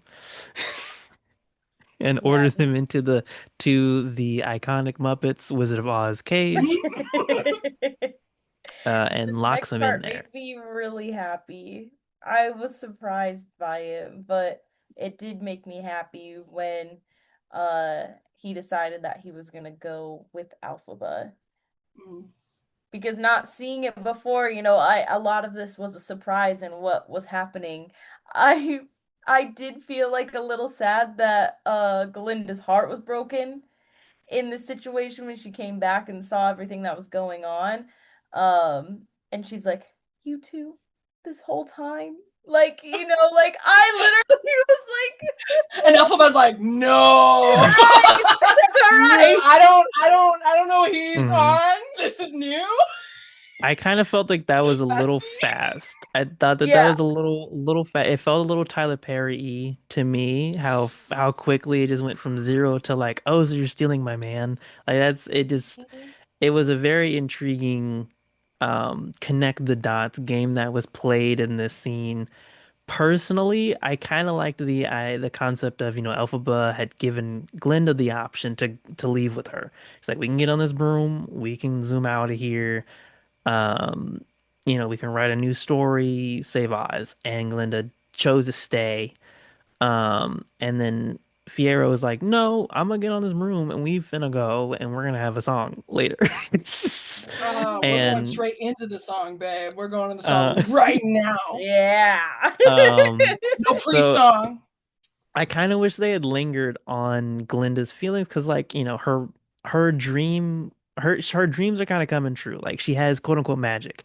She's, Madame Morrible's top pupil now. She has her friends in the palace who are doing everything beckon and call for her. She has the wizard's ear. She's having this beautiful wedding. All of Oz loves her. Like, I really wish they would have played with her emotions because I felt it was she could be betrayed by more. Like I felt like she could have had a moment where she's like, "You're ruining everything." She's like, even if it's not, because Glinda's not stupid. They kind of play that she's learning a lot about herself in this movie, and I Mm. felt like she could even have been like, I know what's going on, but I'm buying into it. Like I'm choosing to buy into it, and you're ruining the fantasy. Mm. That I would have liked more as a line than like you two behind my back this whole time. Like, like Yeah, come that on. was could Like have used a little Fiero, tweaking. like It felt Fiero reality would have got TV. lost. Yeah, it felt very Housewives. Like I where's the cutaway camera to where Elphaba's like Right, sorry, right, right. the confessional. If you can't have it, I can't have it. You can. I don't. Whatever. I don't know how to mess Right. that. It's fine. What Whatever. is the meme with the woman yelling at the cat? Like that's kind Oh my gosh, what is it? It's not you need to leave. It's not that's my opinion. It's something else. Yeah, but of that was but crazy. yeah, so Do you that feel like happened. sorry to jump on your feeling about Glinda and her arc? Do you feel like Bubble should have been before their song? Then do you feel like we should have seen her arc You know before we should have what? seen them? Because I we would see have Bubble after that. I would have loved a bub like if the after was a reprise where it's like the first girl in the bubble is like a more happy and jovial Ooh, yeah. version, and then we get the opposite version where she's more heartbroken. I think that would have helped me with that. We're gonna get to that song where that would have helped me connect with Glinda a little bit more in this moment. But we Sometimes the kind of order truly does matter, like in it the way that we does. see things and understand things. So that yeah, that popped up to me when you were saying just like, oh, well, wanted to know more about Galinda's, Hmm. feelings in that moment because I'm like, oh, they kind of save that for later. So Hmm. Yeah, and Elphaba's kind of like she's just kind of there. Like she's just kind of like going with the flow. She's like, yeah, I didn't know that the wedding was downstairs. My bad. Like she didn't even like really need to apologize. She just kind of didn't know that that was gonna happen. Yeah. And then you know, Jeff Goldblum offers Glinda something to drink. He's like, Oh my "Hey, God. you want a Yeah. hit of this?" Helps take the edge off. Which we're gonna get back to because I have an issue with it, but we're gonna talk about it at the end. Okay. Um, Yeah. so I that did want to happens. mention Yeah, go too ahead. that talking about Glinda's like character arc here and like what she's going through, this situation kind of set her off in a way that like she does something evil, but by mentioning Mm, to use Elphaba's sister to lure Alphaba in order to capture her. After they fly yeah. away, she's like, "You can use Nessa, she'll come for her." And they're like, "No, that's too easy. We need to do more than that." Yeah, I And wouldn't say that Glinda was like her intentions were bad in that moment. I think she was like she obviously is on their side, so she's like, if you have to use something against her, I know she like hmm. would be really scared if her sister was in trouble, right? So like yeah, she didn't say like kill her sister. She didn't straight up like make the plan. Like Michelle Yeoh was right. like, yeah, you're right. Let's throw a house on that bitch. Um, I want my shoes back. Um, The but yeah, it definitely ended up that way, unfortunately for the Glinda. And I would have liked, this is just me being nitpicky. I think I would have liked if it was more of like Madame Morrible was pulling on Glinda. She's like, oh, we want to make sure that Fiero doesn't become a fugitive too. Like if only there was some way to make sure that they both showed up at one spot. And she was like, oh, this her sister, like if it had been more of like that, because it just kind of felt like it came out of nowhere. Hmm. Because Elphaba doesn't even really mention her sister to Glinda hardly ever. Like they don't really interact, Glinda in and part Nessa. one, no, in Yeah, in part the first one. movie. Well, no, in the first movie, yes, but like And they they made up don't. all this They're lore about like the backstory of them hanging out at the park too, which I thought was interesting. yeah. I that the I was made like, up when? backs. Sure, I guess, When? but I guess in the movie realm, I didn't see much interaction where, Glinda was like, "Oh yeah," and her sister is also very important to her, obviously. Yeah. So yeah, so Glinda's like, you can use her sister, Madame Morrible, is the friend who takes it too far and starts churning up a little storm. But of course, it's the perfect storm for a little bit of romance. It's the perfect backdrop for a Oh my little gosh. romance. I think I'm gonna let the ladies talk about this again. Um, I agree with JCAT that this relationship moved way too fast. Especially because there's literally one moment in part one that like initiates this narrative. which is Hmm. when they release the lion. So, like, for me, I was just like, whoa. Like, has he had these secret feelings the whole time? Like, is it just something that he was suppressing because it was wrong for It him to, was his wedding night. he, he said, I'm finna get something. I'm leaving here with something. And it's not Galinda. Anything but Galinda. Oh my gosh. I mean, I Yeah. was talking to somebody else about how, like, because they're trying to understand, like, why they didn't know the musical. So they're like, why? Why would he go with Alphabet? And I'm like, I guess not only did that night radicalize him in terms of who he is and what he does within the world, but also just like in his emotional feelings. Like, I don't know if he just never, for society's like gaze being on him, being the reason that he just never wanted to pursue Alphaba. I'm sorry, Obviously, the gays were what? the gaze, like, sorry, society's gaze, like judging you. And the gays were in the corner going, yes, queen. Belinda supporters out here, which we only got this much of in this movie. But no, I do wonder, like, not only did it radicalize him in terms of, oh, I want to do what's right, but also like, oh, I actually can like someone despite what society thinks. Hmm. And so, and this was his chance. It's like, either I marry Glinda or I run off with this other girl that, like, hasn't put me in a box. Hmm. She's trying to let people out of them. So, Right. And Yeah, I they I were also don't think trying it's to great. have. It is fast. yeah. They were trying to have this narrative of like seeing through different perspectives. I get that. I think if there had been a moment with Fiero's character where maybe he had a conversation with someone, I think honestly this movie felt too short. Like it felt like they were Mm. rushing, and where the first movie really felt like it developed the a really good foundation to build off on, where the minor characters could then shine. It was like, okay, we got Cynthia Erivo and Ariana Grande, and everybody else can kind of trickle down. But if Fiero had a moment where we could understand why he cares so much for Elphaba besides what we're about to get into, um, I think that would have helped me a lot more connect with him and her connection towards him because, to be honest, their relationship, it doesn't really feel like a relationship. It just kind of feels like a, well, it happened in the musical, so we just kind of have to make it. And to be perfectly honest, because of how short the musical is and things like that, and how you don't have an Mhm. entire year to really dwell on Act One in a sense, like we all did. It works a little bit better in the musical. So, yes, but I'm gonna let the ladies take over because we are now in the song, Yes, the the song with the the steamy cardigan. the most this cardigan is doing a lot for everyone. It's Yes. covering things, it's revealing things. Ladies, take it away. Check out. You keep wanting us to take it away, but then you take Oh, it. no, no, I'm good. I'm good. I'm good. I'm leaving it. I'm leaving it. I'm done. Hands off.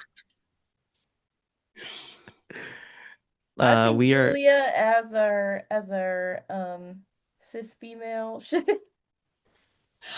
Yes, as the expert on heterosexual relationships on this podcast, I am here to tell you that sex happened and it was in front of children, even though their clothes stayed all the way on. And she took her to his tree out to her treehouse, and she absolutely deflowered that man. She was just as shocked as we were, which is funny hearing it from Cece's perspective, because if I hadn't seen the musical, I think I would have been just as been like, oh my god, how did we get here? How did we get to a softcore porno? Why, like, what's happening? No, that was the vibe though. It was. It The vibe, was. I felt like I shouldn't be in the room watching. I was like, we're in yeah. public, guys. I Yeah. felt disgust. I was sitting there. I was like, should I be here? Like, should I leave? Like, because at first he has like his armaments on, and then they're gone, and w- I was like, why is smooth jazz playing? Who put the track system in? We're gonna get to the tracks, but the track starts playing, and I'm like, what is happening? Like even okay, the musical version of this is not even it doesn't go like that. At least the musical version I saw, it was very tame and it had clothes on. But the way that they portrayed it in this movie felt like I was like, this, oh my. Cece, your thoughts. I also felt a little uncomfortable. Because I feel like it feels like it should be like kid appropriate, but then when this scene came on, it was like I was not expecting this to happen. And like even if they were going to do it like this, I feel like they could have made it less spicy and we still would have understood what was going on. Period. There was a lot, including Jonathan Bailey's voice, which I think, so I listened to his falsettos in the studio version, but in the movie theater, it was like he was right there next to me, shouting his lines in my face.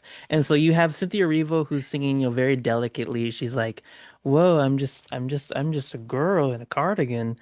And Jonathan Bailey is shirtless, kneeled in front of her and just is just yelling his lines at her in her face. And it was like, this isn't romantic at all. I was You know like, what's funny? I remember distinctly, and I don't know if this is just where I'm at in my life, but I remember him starting to sing in his like in his male tenor, like as a higher register, and I went, ugh. Oh I think I've no! hit a phase in my life where I'm okay not being into the lead tenor. I think I've made it as a theater girl. I think I've made it past that phase finally. Amazing. We did it. But it was during that moment that I realized it. Thank you for reminding me. Julia was the turtle for me. You turtled. You got the ick. and I'm sure they had good intentions with this segment, but it happened so like they get into the treehouse and Elphaba turns away and then all of a sudden she's starting to sing the intro and for me I was like immediately the music starts and she's singing this and like there's a little bit of shoulder going on and Right. I'm like okay and then Jonathan Bailey his eyes don't blink. I don't think he blinks. He's just like the whole movie he's acting with his eyes and he's just like whoa this is so cool. Oh, He was really excited about those blue contacts. he was really excited about the blue contact like he just Yeah. was just I that the whole movie. know. And He so was just anyway, feasting on her with his eyes. he feasted. And they do the deed, no good deed. No good deed. They do the deed, and while this is happening, a tornado flew around my room before it came into. A We potato couldn't even notice flew though because we're still in the around treehouse. Oh yeah, where's the other treehouse? We're still in the So, treehouse, so like the storm's happening. so post Nessa song goes for a walk post or something. Nessa's outside looking for Bach, but Yep. like Oh yeah, that's what Bach it was. Bach left like during daylight and it's nighttime and has she just been roaming Fuck, all fuck. she just like I was just so confused. I was like, she's not this desperate. Like she would have assembled all of the munchkins to go look for like that didn't make sense in my brain. Or she's just like, Yeah. oh, are you in the sky now, Bach? Did she get a note? Did they leave her a fake note or something to trick her into leaving? I can't remember. Nope. She'd No. No, been they just looking she just for Bach the whole time. Yep. wow, yeah, and Michelle Yeoh, who doesn't seem to have magic most of the time, but can do storms, is like Hmm. all Right. of a sudden reaches into the heartland of America and grabs out of Kansas and Right. throws it into Yes, Oz. this Bitch, where did tornado your magic come is from? yeah, Right. it's so powerful that she pulled a tornado from the 1940s Kansas. Cross dimensional. Yeah, cross-dimensional. Just this tornado comes in and it comes into Munchkin Land, and we see the iconic house. We're in the Wizard of Oz territory now. The house, Nessa is just there looking for Bach, And this is the last time we see her actress. She just all we get is her going, and we see the house fall. And before this, post song, they're shacked up together in Elphaba's room bed, and she's wearing her cardigan, and Mhm. Fiero's not. But obviously something has happened between the two, and she gets a That's So Raven psychic moment where she hears her sister crying out for Bach for some like this is just very like Deus Ex Machina.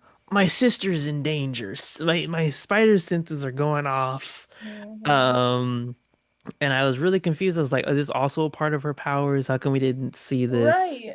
Like in the?" all these new powers are just developing throughout the movie, and we're like, It's giving Star Wars. Mhm. what? So she goes to okay, frankly, this is my favorite part of the movie, this sequence, but it's also my least favorite part of the movie, this sequence. So she gets up to leave.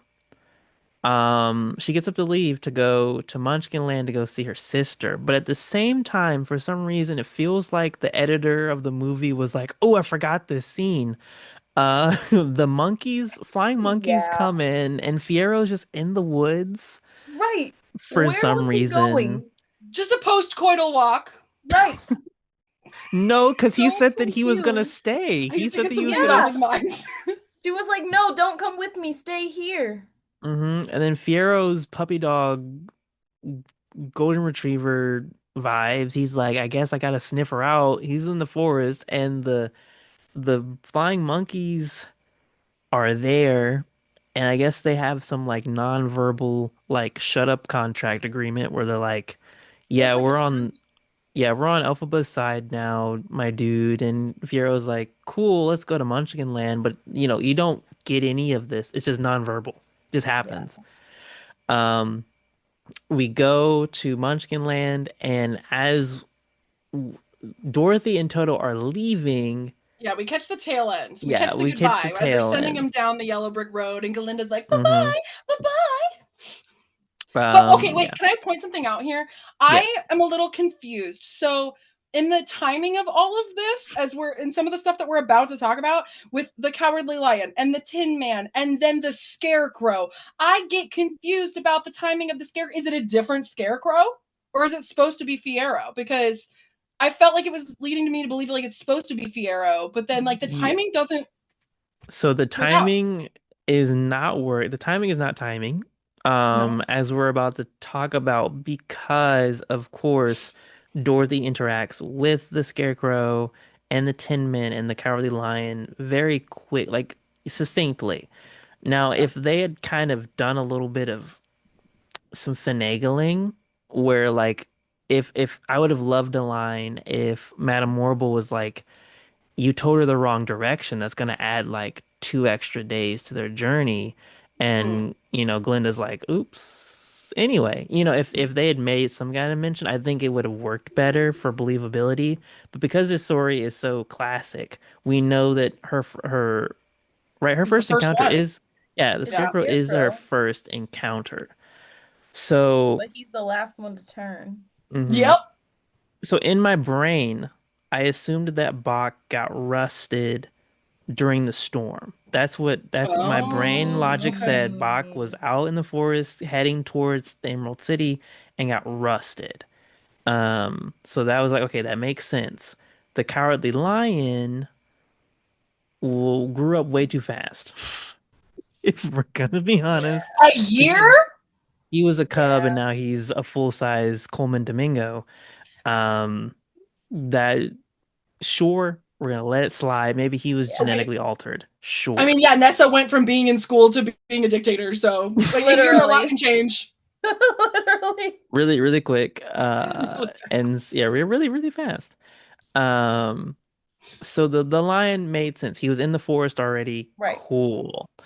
But okay, let's get into this. Can we wait to get to We have to go Fiero? back Because though. there's a little bit that happens before this. Yes, we have to go back because Yes. I was just pointing out that it doesn't make sense that Dorothy starts right then because Mm-hmm. technically he's not a scarecrow yet, right? Right. He's not Right. a scarecrow yet, so it doesn't make sense. Yeah. Um, Yes. but yeah, so Elphaba and Fiero eventually show up to the same spot, but I think Mm-hmm. Elphaba gets here first, right? Yeah. So Elphaba shows up and is in front of the iconic house that has fallen on her sister. Now, the movie has already made a differentiation because if we kind of remember, I think. Oh, wait, why am I am I having a Mandela effect with the Wizard of Oz? Does the Wicked Witch show up after the house falls down in the OG movie? Does she? Because she's like, I want I those don't Does think ruby so. slippers. She came looking for the slippers, right? And the legs shriveled Yeah. up. Yeah, because the legs Oh, shrivel up because they're on Dorothy's feet. Right. And then I don't. Okay, maybe I'm mis. I feel dumb now. I should have watched the. I feel dumb now. Why am I feeling dumb? that sounds Um, familiar. I think Cece's right. I think she comes and she's like, "Where are my shoes?" Yeah. um. So Which are not red, by the way. yeah, they're not Yeah. red. They're not red. I They're guess that's silver. true to the musical. Somebody said it's just not true to the Yeah, movie. that's what Yes, I I heard think too. so. In the books, they're silver, I Okay. believe, and then in the musical, they're silver. But in the movies, they need to be red because silver in Technicolor wasn't gonna look good, so Oh. they had to change it for camera purposes. I think it popped more. Um, so she's she's based the house has become a little memorial to the now the Wicked Witch of the The East. East with her sister. And this was weird. I felt like it was a Wait, weird is this when acting she officially choice. becomes wicked? Because they were just calling her like the witch for a while, but then this is when they're officially like, she's the wicked witch, right? This is where Wait, like I feel like that was later. I no, guess like Yeah, other I think people those. call her wicked, but I feel like Galinda held off on the wicked part for a really long time, and I feel like she just called her the witch. I think But this maybe is I'm like. crazy. I think it's a little late after this scene. I think. yeah. I Pretty don't know. Okay, sure. never mind. Sorry, I interrupted you. Yeah. So then No, like no. Elphaba comes in and she's like, I want to have like a moment alone with my sister. And she's also like, why did you send those shoes off with that poor little farm girl? Why did you send her to the wizard? Like, that's not a good idea. You already know that. And she took the only thing that I had left of my sister. So that's why Hmm. she's after the shoes, which I thought was really interesting because like I feel like in the Wizard of Oz there wasn't like a, at least from my remembrance, like I don't remember what the indication was on why she wanted the shoes so bad. Yeah. So I Hmm. thought that this was really interesting to like have that perspective of like, oh, they're related, and now like she died, she wants the shoes, which makes sense.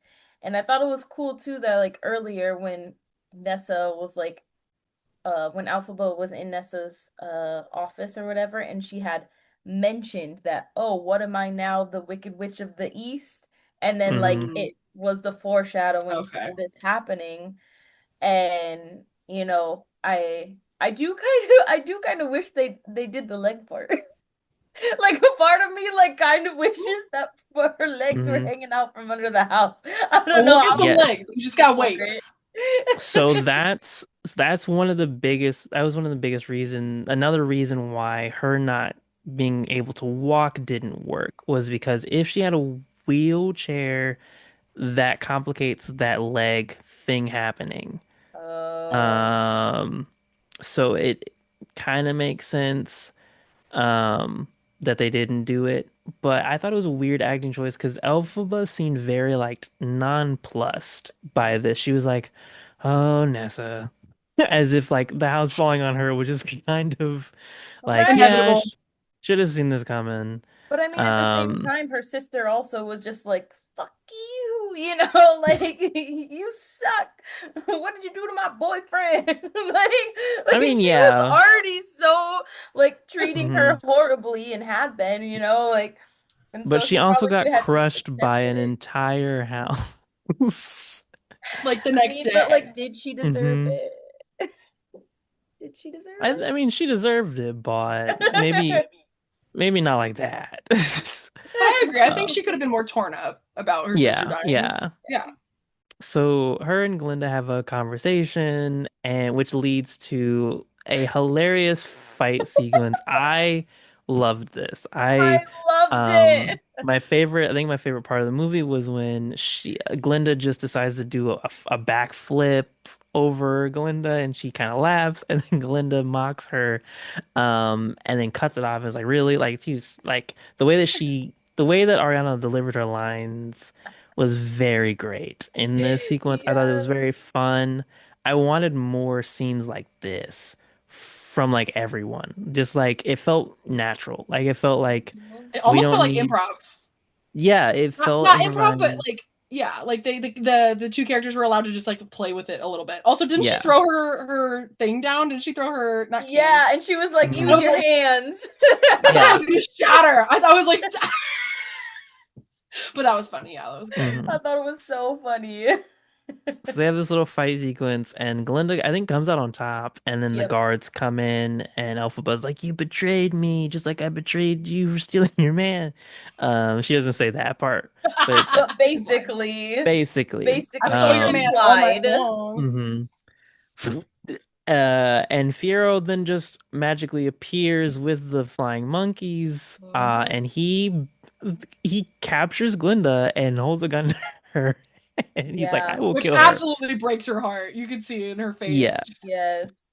He's like, "I'm gonna kill her," and I kind of wish that Fiero kind of had a more strong relationship with his guards because the guards also kind of looked hurt. Like they were like, "But my liege, my sir, why would you do this? For the Wicked Witch?" And Elphaba's like, don't do Yeah. it." Um, and then in a very awkward kind of transition, they're like, this is a PG movie. We already showed too much skin, so like we can't show them beating up. They black and whited Fiero's like torture. They don't necessarily say that they kill him, which is more explicit, I think, in the musical where they're like, no, we're going to tie him, we're going to basically crucify him in a cornfield, is what happens Yeah. to Yeah. Fiero. And they kind of kidify it here. Yeah, Cece. I do want to mention too that this is the moment in the movie because I remember questioning how this happened because in The Wizard of Oz, the flying monkeys are with the Wicked Witch, you know? And I know like kind of that moment with Fiero and the truce, but this moment too when Glinda's like, "Yeah, let her go." And she and Elphaba leaves and then Fiero's like to the monkeys, "Go with her, protect her." You know, hmm now and then I feel like that was the moment too that like now they're hers, which is what the moment I kind of had been waiting for. So I was like really happy when that all tied in together as well. Right. But Yeah. anyway, I back to wish there was a monkey soldier fight. Would have loved that sequence. I think that would have been cool oh if like if they yeah, were like psych, lol, and then the monkeys defended Glinda, she got away. Because that would make more sense if Fiero was fighting with the monkeys right. and then got captured and basically crucified. So the guards Yeah, crucify him. Now here's my problem, and it goes back to Julia's point. So basically, what would have had to have happened is because the way that they took Fiero was the opposite way in which Dorothy went right. and left out of the village. So what would have had to happen is the guards would have had to taken him around Munchkinland past Dorothy and Toto, done the deed of killing Fiero, and then And also wait for the leave spell to come fix him and wait Right. for the spell to convict, yeah, to turn him. to So this save is him where into a we, scarecrow. yeah, so this is where we get the song No Good Deed, where Elpha basically rushes back to the castle. Well, I think this is the first time she shows up at the castle. Yep, first time. um, which conveniently has this area for all the flying monkeys and her to fly around and do magic things, Mhm. and start making things. I was like, okay, this is a fully armed castle ready for war. Cool. Um, so she starts like doing her incantations and things like that. to save Fiero. She's like, okay, I just need a spell that's gonna protect him, make him live forever. And that's where we get the Scarecrow. Of course, we know the Scarecrow, he can basically have limbs fall off and he can put them back on and things like that. So what were your guys' thoughts on No Good Deeds? I I really liked her vocals. One thing that I really enjoyed that they did in this movie that they don't do in all the musicals is that they sang live when they were Hmm. filming. And Don't you I thought that disrespect Les Mis. Don't you disrespect Les was Mis. well, I They did said they that. film a lot. I said a lot of Russell them Crowe sang his heart out. don't. Yeah, live. Mm, But I think that this allowed us to feel more of the emotion during the songs, and I felt that here, and I thought like this was really that turning point for her where she was like, well, they think I'm evil, I'm gonna be evil then. Which was kind of heartbreaking too at the same time, like realizing that like she's been fighting so hard against this and not, not letting herself become the narrative that everyone had made her out to be and staying true to who she was. And then, but this was like, okay, well, I'm losing my man. I lost my best friend. Everyone is against me at this point. I have nothing left to lose. I might as well become what everyone is saying I am. Yeah, this song is the first word that came to my mind was powerful because yeah, it's a very big emotional turning point, but also just like it starts off with the spell, right? It starts with her Yeah. trying to save him, and then she kind of panics because she's like, I don't even know what I'm doing. I don't even know if I'm doing anything to save him, and she's just kind of like spiraling. But then yeah, it kind of turns into the like nothing I do is right, nothing I can, what, fine, yeah, I'm just gonna go in there and tear it down now, which I think then transitions into then we see Bach the Tin Man being like, burn her! Like we're gonna Oh, kill wait, wait, her. wait, I've wait. seen No, no, so no, many no, no. memes. No? Is this not the same song? I thought it No, was. I thought this was when because the metamorpho is like it cuts to them it being in Oz and the wizards, drinking like misery and Okay. she's like, you have some visitors, you have four visitors here to see you, and then he's like, I hmm don't want to talk to him, and she's like, but we Oh, can that's right. It's use after. them. And then that's when they're like, you need to go kill the witch and bring back her broom, you know, and Yeah. then that all happens Okay. before the whole like we're hmm gonna go get that witch, and then the townspeople. That's right. You're Now, right. The mob if is they there. wanted to pull from the much better Muppet Wizard of Oz, then the wizard wanted Miss Piggy's eyeball, which could see into could it was basically like a magic mirror ball in her eye, so like she could see where Dorothy, like she could see where everyone was in Oz, and that's what like kind of gave her power. Um, yeah, they could have pulled from that, but they didn't. Yeah. So I'm 4 out of glad 10 they stars. didn't. 4 out of 10 stars for me. Um, Personally, I thought that No Good Deed was boring. I'm not gonna lie. I thought it was boring because it was like they're trying to have a defying gravity. Because even like the way that the end happens with the like it went cut to black. It was like this is the halfway point through the movie. Um, that's what it Yeah. felt like. It felt like okay, intermissions now. The post Um, intermission intermission. yeah, and I was like, okay, like I wanted more from it. I thought like we could have got a lot more emotion in this because I felt like this was like the boiling point for Elphaba, where she's like everything bad has happened to her. She's trying to do good, nothing's working. I did like the use of like, oh yeah, Dorothy and all them. We're gonna use. I liked how Madame it was Madame Morrible who kind of used the wizard against Dorothy to kind of manipulate them. And then of course we get into um what Julie was talking about, basically where Bach, the Tin Man, and the Cowardly Lion are in the city, kind of rallying everyone up, kind of being like, no, yeah, like she did this and she did this and she cheated on her taxes and she, made my cousin jump off a bridge. And they're all the people like, we believe everything that's coming out of these guys' Right. mouths and we're gonna go beat her up too. Let's get some water. The water bills in Oz were crazy that day. Yeah, forget the Um, tulips. Forget yeah. watering the tulips for a day. We're gonna Right. kill the witch. But Right. also, let me just say, once everyone's like, and Bach's like, she turned me into a monster, and she did this, and then the lion's like, yeah, she let me out of my cage. Once again, Right. crickets. Okay, back to Right. the mob.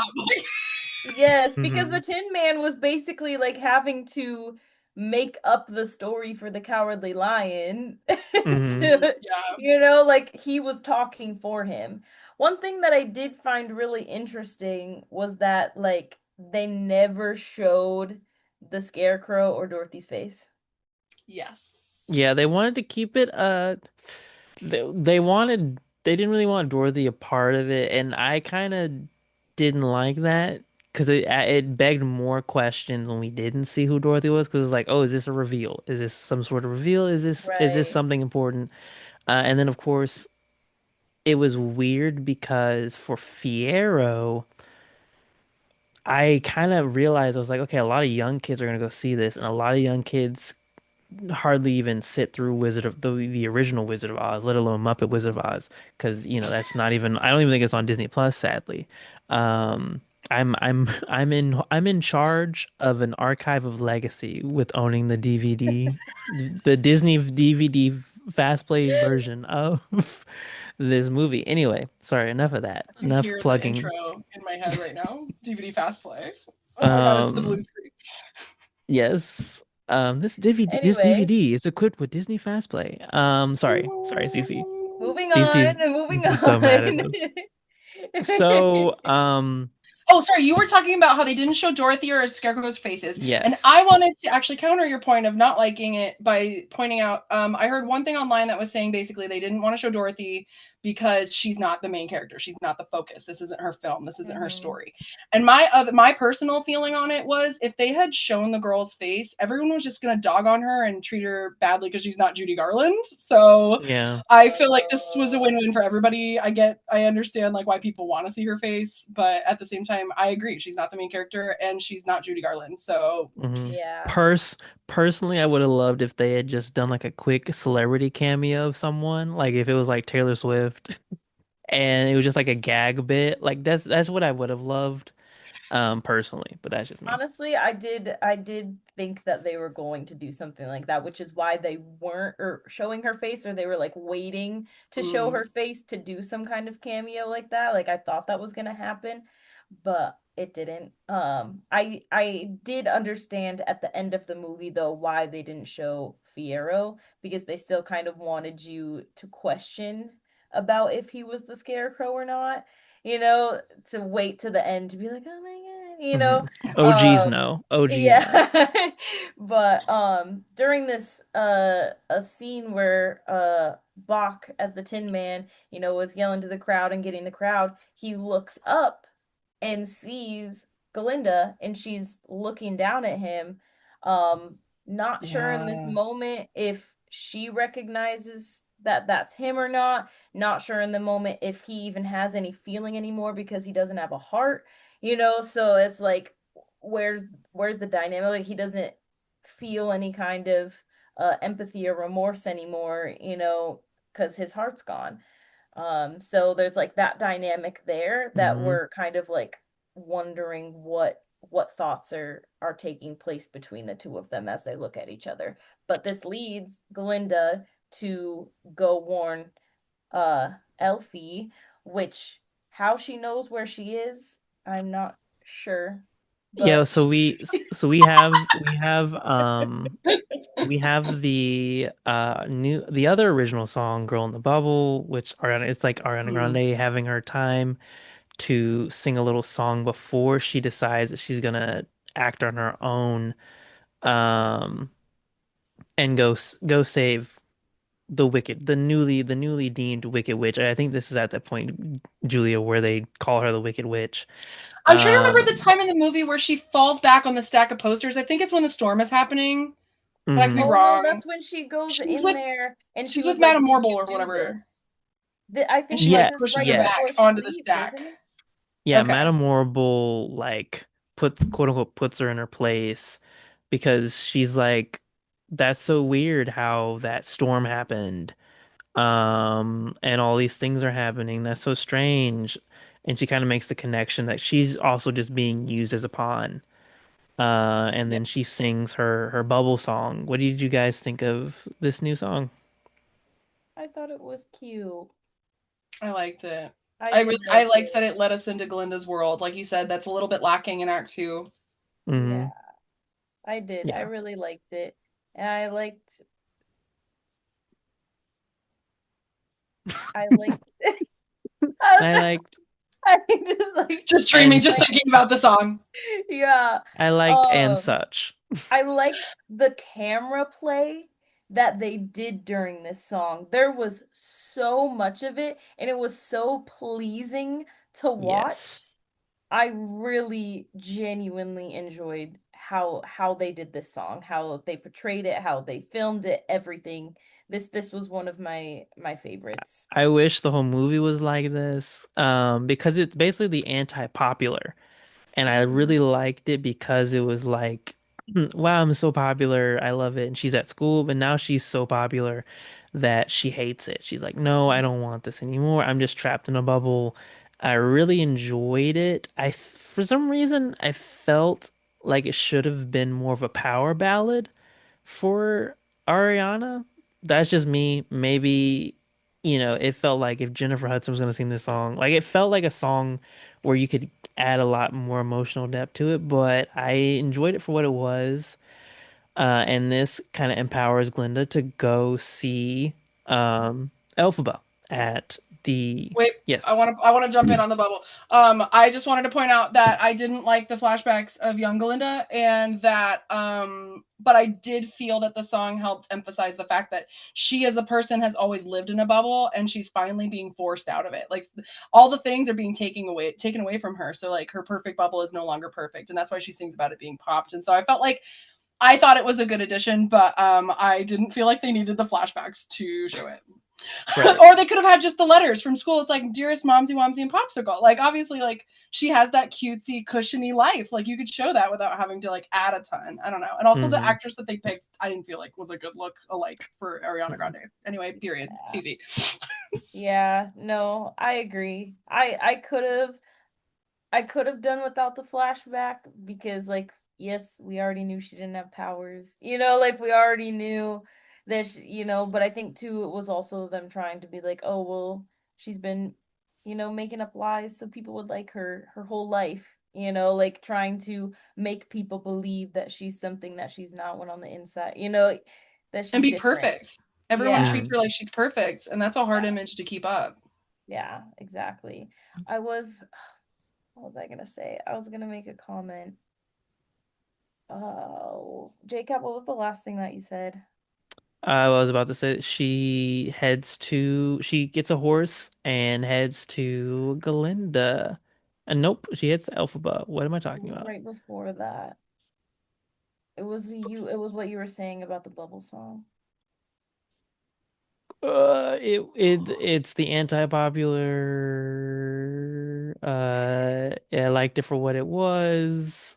If it was a power ballad, I felt it should have been more of a Oh, Power power okay, ballad. yes, ballad. yes, yes, yes, yes. I was going to say that I think that they chose to write the song for Galinda, not Ariana, which is why it wasn't a power ballad. Like Mm. Mm. even though that's who was playing her, that Hmm. wasn't Belinda as a person in the film. So I understand like what you were saying, but I think that that's the Hmm. reason why they did I think that. that's a really good distinction. And I really, now that I think about it, it was very like if Kristen Chenoweth was playing, like she would sing, like this was a song that every Glinda in a Wicked musical would sing, definitely. And so I was like, yeah, okay, yeah, that makes more sense. It didn't really feel poppy, like pop-esque. So, um, yeah, so Glinda kind of gets encouraged by this. She's like, okay, I'm gonna go uh get on this horse. I'm gonna magically know where my best friend is, and she Right. goes she That part. goes to Hit the bubble and go. now in the Wicked movie, not Wicked, the Wizard of Oz movie, she had armed guards roaming around the castle. We don't Right. see this. Glinda literally rolls up at the front door. Right. Um, Literally. yeah, and Bubble would so have been faster, I'm yep. sure, but she chose horse. So Uh, Dorothy has been captured at this point. This is the funniest thing. I've seen it on online all the time. So Elphaba has put literally throwing. She does like basically. I was like Silence of the Lamb. She's like, get down there. It puts the lotion like on the skin. Like she puts her in a little dungeon and closes the door. And Dorothy is get those crying. shoes off your feet. Yeah, Yeah. gets the shoes off Yeah. those feet. So good. So Um, good. And then slam. Like Yeah. slams it. She's like, let the poor Dorothy. girl go. Dorothy is crying, and then Dorothy proceeds to just hear this entire interaction between Elphaba and Glinda. It's like a Right. good 10 minutes. somehow she beats everybody there on her horse. Yep. And Right. yeah, and Dorothy's under the floor and now has to listen to this for like 20 minutes Yes. before everybody else shows up. But Glinda and Elphaba have their little like, yeah, their final. So in my theater, so they got like super close, and they were like, and someone was like, they should kiss. No, I literally thought they were gonna kiss. The way, Um, like the attraction between their characters mhm. literally was giving that they were in love with Like each other. Fiero Like, wishes. yes, So they sing the iconic "For Good," which is every theater kid's is. If they have a female best friend, this is the song that they're gonna sing at karaoke. This is the song they're gonna sing at miscast. This is the song they're gonna sing when people ask them to stop singing in public. This is the song along with Defying Gravity. So "For Good" uh is a duet that they sing, and they're just like, "Oh yeah, you've been my best friend through the thick." They rekindle their friendship. They understand now that it's kind of over. Like the fantasies and the love and the happiness that they had in school, um, all the setbacks and struggles. It's come to an end, and they have to say goodbye to each other. It's really touching. I thought that they really did a good job for this. I again wish that they had done this for other characters to give better relationships, because basically at the end of this I was like, okay, so when are they getting married? I was like, when is this why is this chemistry nowhere else at all in all of Oz? yes. um so they do this number, and then the guards come. Yeah, so the rest of the escaped, But Yeah, they um hear footsteps and then she puts yeah, Galinda in the closet. she yes, puts Glinda in the closet. yes. Wait, uh, I want to hear, like, Julia, do you have any thoughts on the For Good I thought scene? it was beautiful. I think that's another highlight of the film is just like really getting to see these two shine together and see their relationship hit its final arc and just like I mean, I know it's technically in a flashback, but everyone's been talking about the like and this is just like the girlhood moment because I know it's like the same as Kiss where you're like, oh my god, they're so close and like they have so much love for each other, but also there is something about like girlhood where you're just like, oh, like bestie, I would die for you. Yes. And so like when people are talking about the flashback where she's whispering in her ear and everyone's like, what's that about? Like, and obviously the theater kids know, but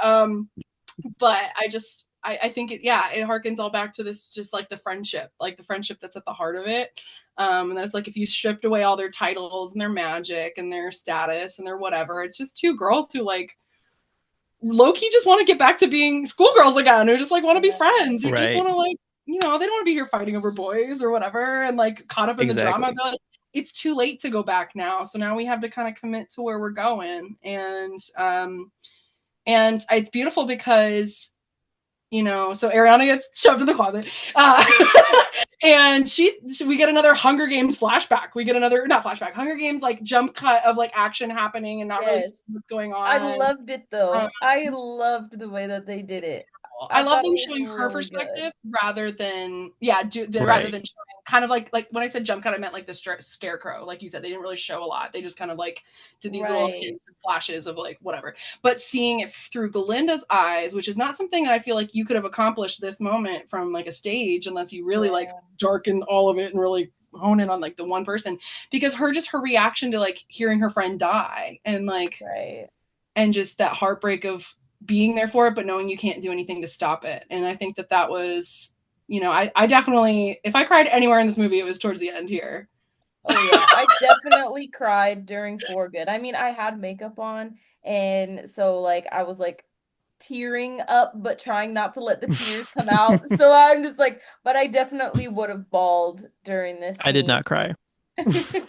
I did not cry at all. But Oh, no, you guys are justified. So they do like kind of like a shadow theater puppet kind of thing where they have Dorothy throws the water bucket onto Yeah. Elphaba and there's smoke and she's like ah. You see Glinda, you see Glinda going like this, holding in her gas and cries. And Glinda witnesses the aftermath of this. So we get the beginning of Wicked where the hat is over here and there's water everywhere. Um, and Glinda walks up and one of the flying monkeys points out a glass bottle that Glinda sees and she's like, "Oh my goodness." And then it all clicks for her. She makes the connections, she gets it, she understands it all. She understands she understands it all. The universe aligns. Yeah. Um This was a and she crazy moment for me. sorry. oh. We should say it's a green glass bottle for anyone Yes, who doesn't know yes. by now. No, what in the world? What happens to be green? Yes. Yes, that too. Uh, So she ends up going back to Oz and confronts the wizard. yes, she does. Take it. Yeah. Glinda has a power play. Glinda power plays her way through Oz. She confronts the wizard and says, "You just killed your daughter, bro. Literally. I was You just." like, And yeah, I made that face when I saw the CGI Jeff Goldblum. Uh, The young CGI. Yeah. Oh. oh man. Oh. I was like, oh, all right. So Oh we no. could have avoided those few seconds, but all right. So Glenda's like, yo, you just killed your daughter. Nice going. You're gonna leave after, you're gonna fake give gifts to these people that already have what they already have, which is kind of Cece where you said Bach doesn't have a heart. So this is kind of an intriguing thing because, and of course, the OG Wizard of Oz and the Muppet Wizard of Oz. Um, he does have a heart. He has emotions. It's just he thinks that he doesn't because it's robotic and everything. And the wizard Mhm. gives them things that they already kind of had in a sense. Yeah. And so I was kind of disappointed that Bach didn't go after Glinda at the end. And maybe we'll get into that in somewhere else. Yeah. But I feel like I'm not too disappointed that no, I'm that not. happened. Just because of like I mean, like at the end of the Wizard of Oz, the wizard, leaves in the balloon or whatever. hmm And I mean, they did that in Wicked as well, which hmm was nice. I love I that's his did wanna, escape though. He had to escape. He was yeah, like, I yeah, gotta he go. had I'll take to Dorothy figure home. out a way to leave, right? hmm I did want to jump back to the moment where Glinda confronts him about Elphaba being his daughter because they did the flashback from the first movie where they showed the wizard being the man that her mom was having an affair with, Yeah. and how she got pregnant with Elphaba in the first place, and they were drinking out of the green bottle, and so I really liked how they did that. I really did. Besides the CGI, yeah, Yeah, they could have pulled the Dorothy. Why did they need to show his young face? Why? We get it. We know who it is. yeah. Just have him sing Um, Wonderful again. mhm. I'm Jeff Goldblum now. So we Yeah. have the wizard leaving, and as the wizard is leaving, Glinda pulls up on Madame Morrible, and she's like, Mhm. "Ayo, I bet you look great behind bars, but you won't do great in prison." And the monkeys come and grab Michelle Yeoh and take her out the Mhm. window, and we don't see her anymore. I guess she doesn't have magical powers to save herself. Right. No, just like She, like they choose when she has powers and when she doesn't have hmm powers. So it's like yeah, Storms. that's one thing that I didn't like. That was like the yeah. inconsistency of magic throughout the movie. Yeah. Hmm. It's just, I was just like, oh, so Glinda's going to become the new dictator. She's putting people in cages. People in cages now. All right. Okay. And she has the monkeys on her side, which was I thought Mhm. was interesting. So she does that, and then basically we kind of get this impression that she becomes the new ruler of Oz in a sense where she's like, okay, I'm gonna do good now, as the new ruler of Oz and change things.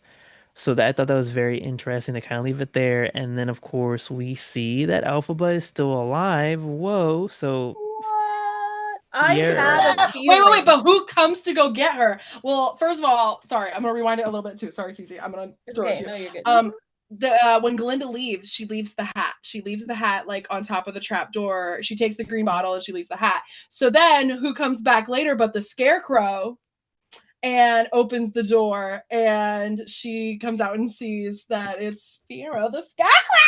Ah! Oh So yeah, I there's a also wanted throwaway to note. line. Oh, go ahead, go Sorry. ahead.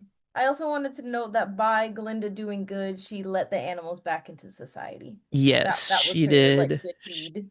She made some corrections at so there's the reprise of the beginning bit in the first movie, where she's telling them the story of how she kind of knows, or she's having that flashback of oh yeah, I know the Wicked Witch. We were friends once, and then she Right. adds on this kind of little cute thing of like, you just never. She's like, we're gonna move on. We're gonna bring back goodness and things like that. So she allows the memory, the what people allow themselves to think of the Wicked Witch. She allows it to stay, but she's going to reverse the things that have happened, include, bring allowing animals to come back. Right. Um, we see Jonathan Bailey's Fiero as the Scarecrow kind of save Glinda, and they are leaving to head Oh, save north. Alphabet, right? Yeah, save Sorry, Alphaba. Alphaba. Whoa! Sorry, Skr sorry, skr. You sorry. went back to the other. Back to It the was good. castle. Revisionist history. My bad. I also want Um, to point out though, when you saying like Glinda saved the animals and saved the Munchkins, I'm like, we didn't see that happen. She just like, everybody come out now, and like they just did. Literally. I don't Yeah, know. everyone's chill with the animals coming back. They definitely didn't have any prejudices that have built up over a year at Right. all. We're good. The Munchkins can leave now, I think. Um, so that happens. Um, do. And I think the So blue eyes on the scarecrow is what's supposed to alert us that it is Fiero before he says anything. Because yes. they were making a big deal about that, the fact that he had to wear those contacts to have blue eyes. So, so when she takes his hand up or whatever, and she sees, Hmm. you know, I love it. I love it. And you know what's so Yeah. funny is people online are pointing out that like the makeup in the movie looked CGI. His scarecrow makeup looked fake as heck, and Yeah. it's actually real. Yeah, It it's did really though. good. It It's did really look It good. was really good makeup. CGI'd. Good Yeah, I makeup see what they're artist. saying. Hmm. Yes, yes. Shout out to the makeup artist. We'd love to have you on the pod. Please come at any moment. Yes, transform all of Yes. us. We would love that. Season 3, you're just gonna have a makeup tutorial on or a live podcast while makeup is being done to us. Yes, yes. Um, Anyway, s- back to the film. so yeah, Elphaba and Fiero head towards the north of Oz, the unknown country of Oz, and they kind of walk into yes, Is this the same like land beyond Oz that the animals were yeah, they were heading that heading direction. into? Okay. Yeah, Hmm. they were going to the Dune sandworms in Arrakis. And she got her mesh cloak to make sure she was shaded from the dunes. Hmm. And so they're walking into the sunset, and we cut back to Glinda, and she's kind of doing some stuff, and the Grimoire is in her possession, and it opens up. And so it implies that maybe there's some magic in her yet. Yeah. Personally, what I would have loved is that Glinda had taken the wizard up on his offer to sip some of the green bottle he was drinking when he was put in the cage. Because that would have given Mm, me, be like, oh, because that gave Elphaba her powers. that concoction that he had made, and now, Glinda has drunken it and is now also going to get powers from that. That's personally what I would have loved, but it leaves it open-ended. Yeah. Yes. I got like what I got from it was that it was the change that allowed her powers to come forth. Like Mm, Hmm. the book was only readable for those with a good heart, good intentions, Mm. which is what Alphaba had, and I think that that's why she was the only one that could read it, not just because she had powers, but because mhm, she had a good heart and she wasn't going to use the book for evil, Mm. which is why I think When they because say I have Glinda, been changed for good. right, exactly, and she didn't have like those intentions in the beginning. Her vision was all blurred on how she wanted the future to go. She was letting things slide that should not have slide, but now with that whole change, I think her heart was considered pure now, so she was able to read the Grimoire. mhm, The fan theories online are that Elphaba does something at the very end, and they're interpreting it as her somehow transferring her magic to Galinda. Like she's like, I no longer need it. I'm going into the beyond. I'm not gonna. You guys don't need me anymore. But like, you guys need the magic. And so I forget what the fan theory was that she somehow transferred her magic. But also after our conversation today, where the book is just up to no good, maybe the book is just up to no good. I think the book is evil. I think the book is evil. It's the main villain, and He's it like, has oh great, plans. the good person left. Time for some Right, real plans. Hmm. Time to right, I get Galinda on this Yeah. magic. right. The Grimoire heard that there's gonna be some sequels and a cinematic universe, and so it's like I'm ready. I'm open for this. I need a Universal ride. So of course the movie ends with this kind of cliffhanger slash thing. Well, technically it kind of ends with of a flashback to all four characters in the park, forest area, and of course the iconic whispering of Glinda whispering into Elphaba's ear, and the movie ends. And my theater had an applause. Like my theater gave an Oh yeah, applause. mine too. So We applauded at the end of the movie. It was good. and yeah. I don't understand the significance of the whisper. If you want to Mm, tell us I for those that might be listening who don't know. Everyone thinks it's such so a big deal, and it's really not. it's really not. It's Tell really me. not.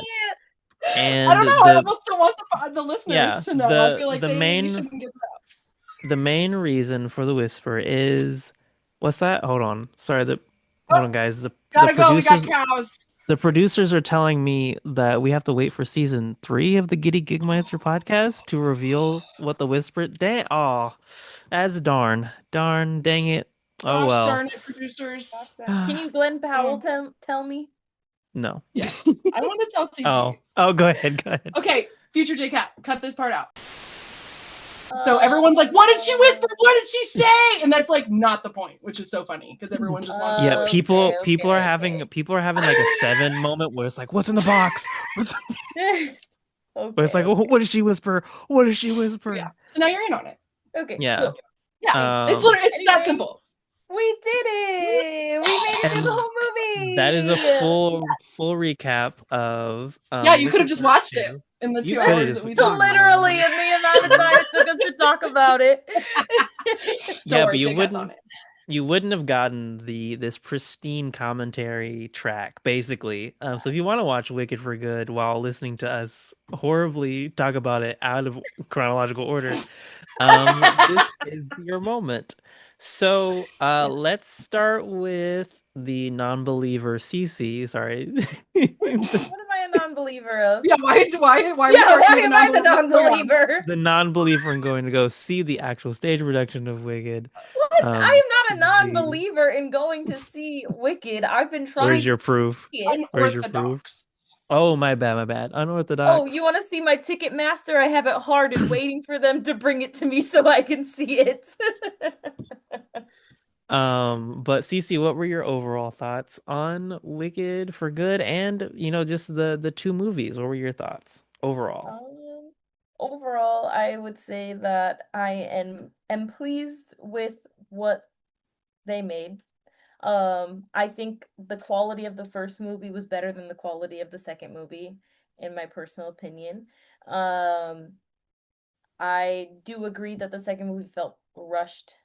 Um, and I guess I wanted it to linger more. I would have been okay sitting there for another hour if need be in order to get all of the extra detail in there that I was craving.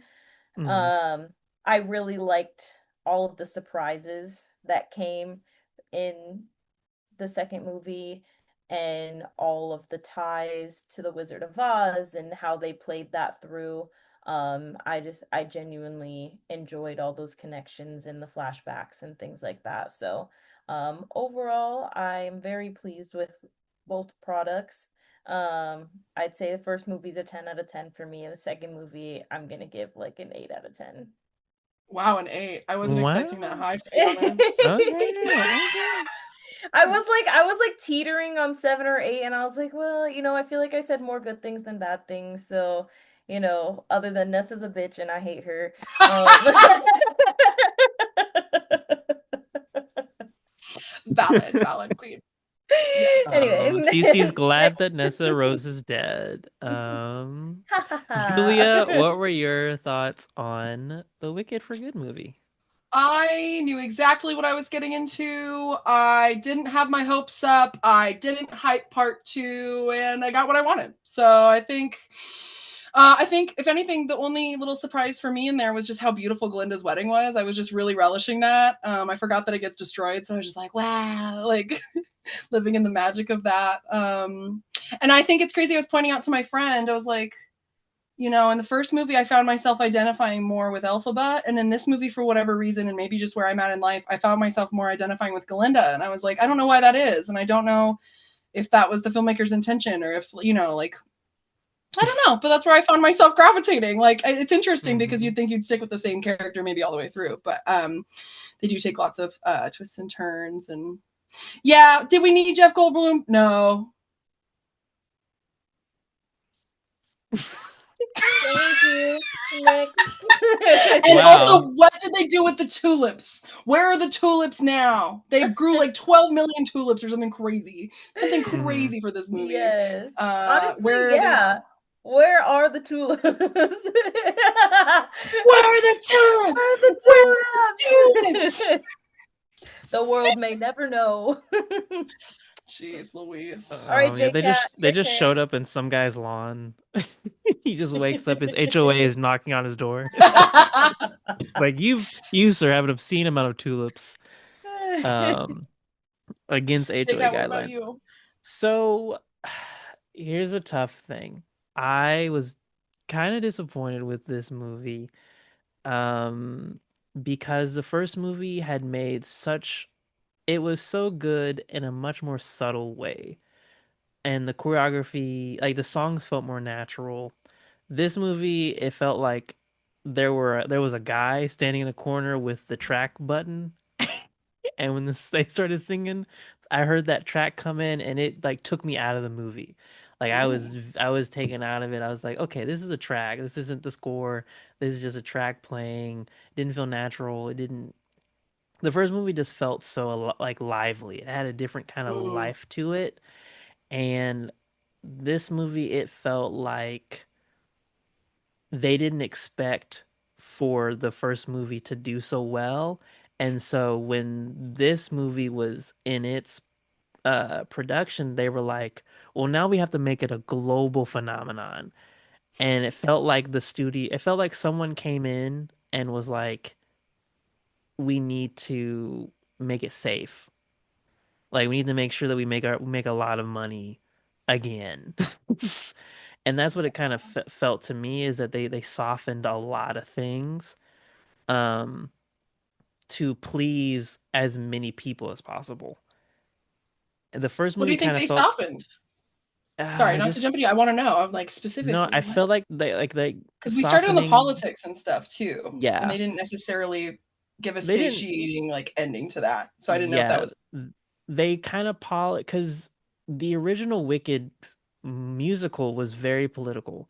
Like they outright called out, I believe, Bush politics around the time, because around that time, that's when Wicked came out.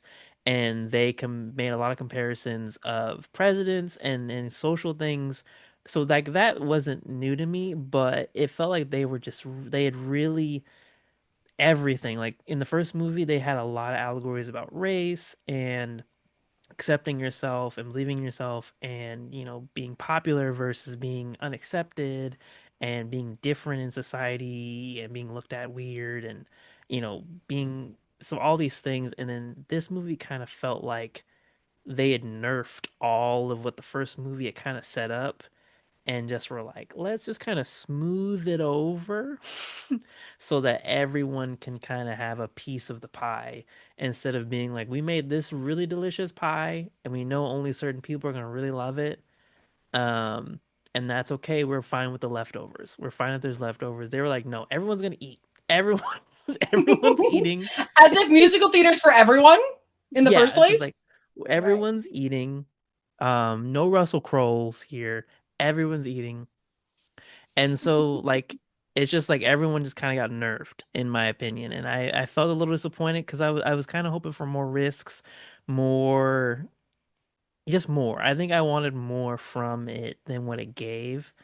Um because it was a year. It was an entire year. And when you split a movie into two parts, that means that at least you have a direction of where you're going, because you split into two parts and you make us wait for a year. So it's like, okay, I'm ready for this. Oh, I did hype it up in my I did the anti-Julia. I hyped it up in my mind, and I was a little disappointed, but I still enjoyed it, and I'm still really happy that this movie is ushering in people being like, "Oh yeah, musical movies should be more of a thing." Sabrina Carpenter's doing a Wonderland inspired Oh musical, yeah. I think. Which she was the first person who I thought should be cast as Dorothy. That's kind of I was like, oh, that'd be cool if Sabrina Carpenter just made a little cute cameo as Dorothy or something.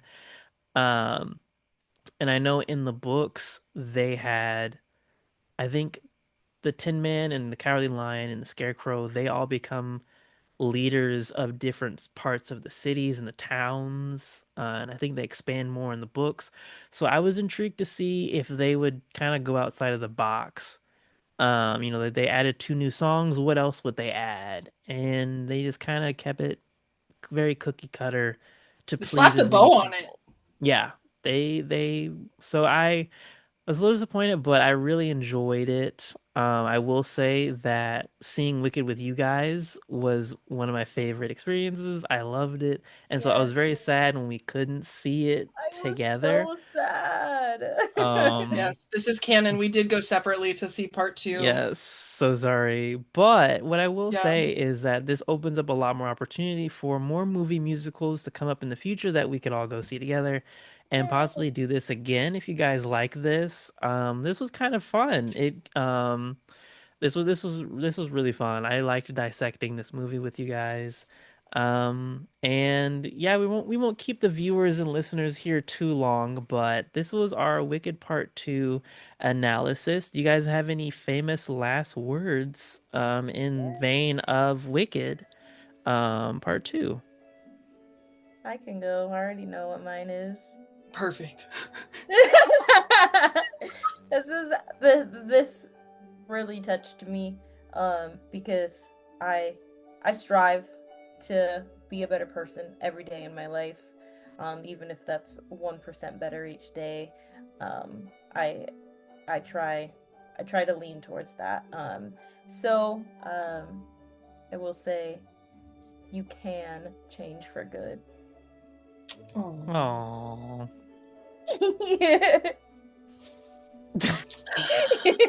Oh my gosh. I almost want to say like don't drink the Kool-Aid, like the green. But I don't feel like that's a good final sentiment. So maybe I'll say like don't wait for someone to pop your bubble. Hmm. And then low key here in America, we're kind of in a bubble. Mm-hmm. So like we're all living in it a little bit, and we could all do better. So I think we all can change for good. I like that, Cece. JCAT, you want to close us out with yours? Here's my famous last words. Will melt if wet. fine. Will melt if I'm wet. dead. You guys did such really nice things, and I just came in. I just cinched the ending Honestly, there. not surprised. It's the typical JCAT famous last words. Oh, my last words should have been, get those shoes off your damn feet, or whatever she said. You can come out when you take the shoes off, or whatever. Yeah, she said something so good. I think I cackled. I think in the theater I actually cackled. Oh, I did Yeah. too. It was definitely a different Cynthia Erivo. We had caught her at the wrong moment on camera, and she made sure of it. But again, thank you guys so much for listening. If this moved you, then make sure to go support local theaters who are putting on Wicked. Go see the full thing, Cece. Go see the full thing. And if you really, really love it, go see part one and part two. I already know that they're gonna be. I think they're already talking about plans of putting this in Universal theaters, so I'm intrigued to see if they do anything for Halloween Horror Nights. If they LOL. do Can some you sort of like. imagine the Munchkins? Yeah! Oh my god! The lollipop kills! But let's reminisce on this beautifulness while we have it, because I already know they're Yes. turning it into a cinematic universe.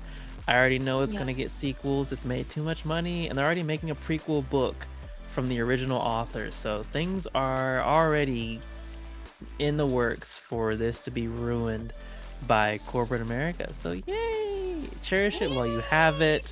And make sure, if you can, watch The Muppet Wizard of Oz, the best Wizard of Oz Yes, adaptation. The song The Witch is in the House is still a bop, still a banger, and if I ever teach a hip hop choreo, it's going to be that song. Oh Listen my to goodness. it. Go support your local Giddy Gigmeisters. That's us by listening to the Yes. rest of this season. Listen to part one and part two of auditions. Just listen to everything. No, not that one. Any episode but auditions, please. Again. No, don't go back and listen to Accents. That's the one we don't want you to go. But yes, Not bad. no, we love you guys, and we're gonna dip out. Yeah, close We're us gonna dip out. out, but we love you guys so much that we might be here for a third season. So you're just gonna have to tune in and find out. Thanks for listening to the Giddy Gigmeisters podcast. Over already? I know, I'm bummed too. I hate waiting for content to drop on Mondays. Ooh. Hey, don't worry. Here's another clip to hold you over until next Monday. Until then, keep staying giddy. Giggity giggers out! Oh, I just like destroyed my computer. Thanks for listening to the Giddy Gigmeisters podcast.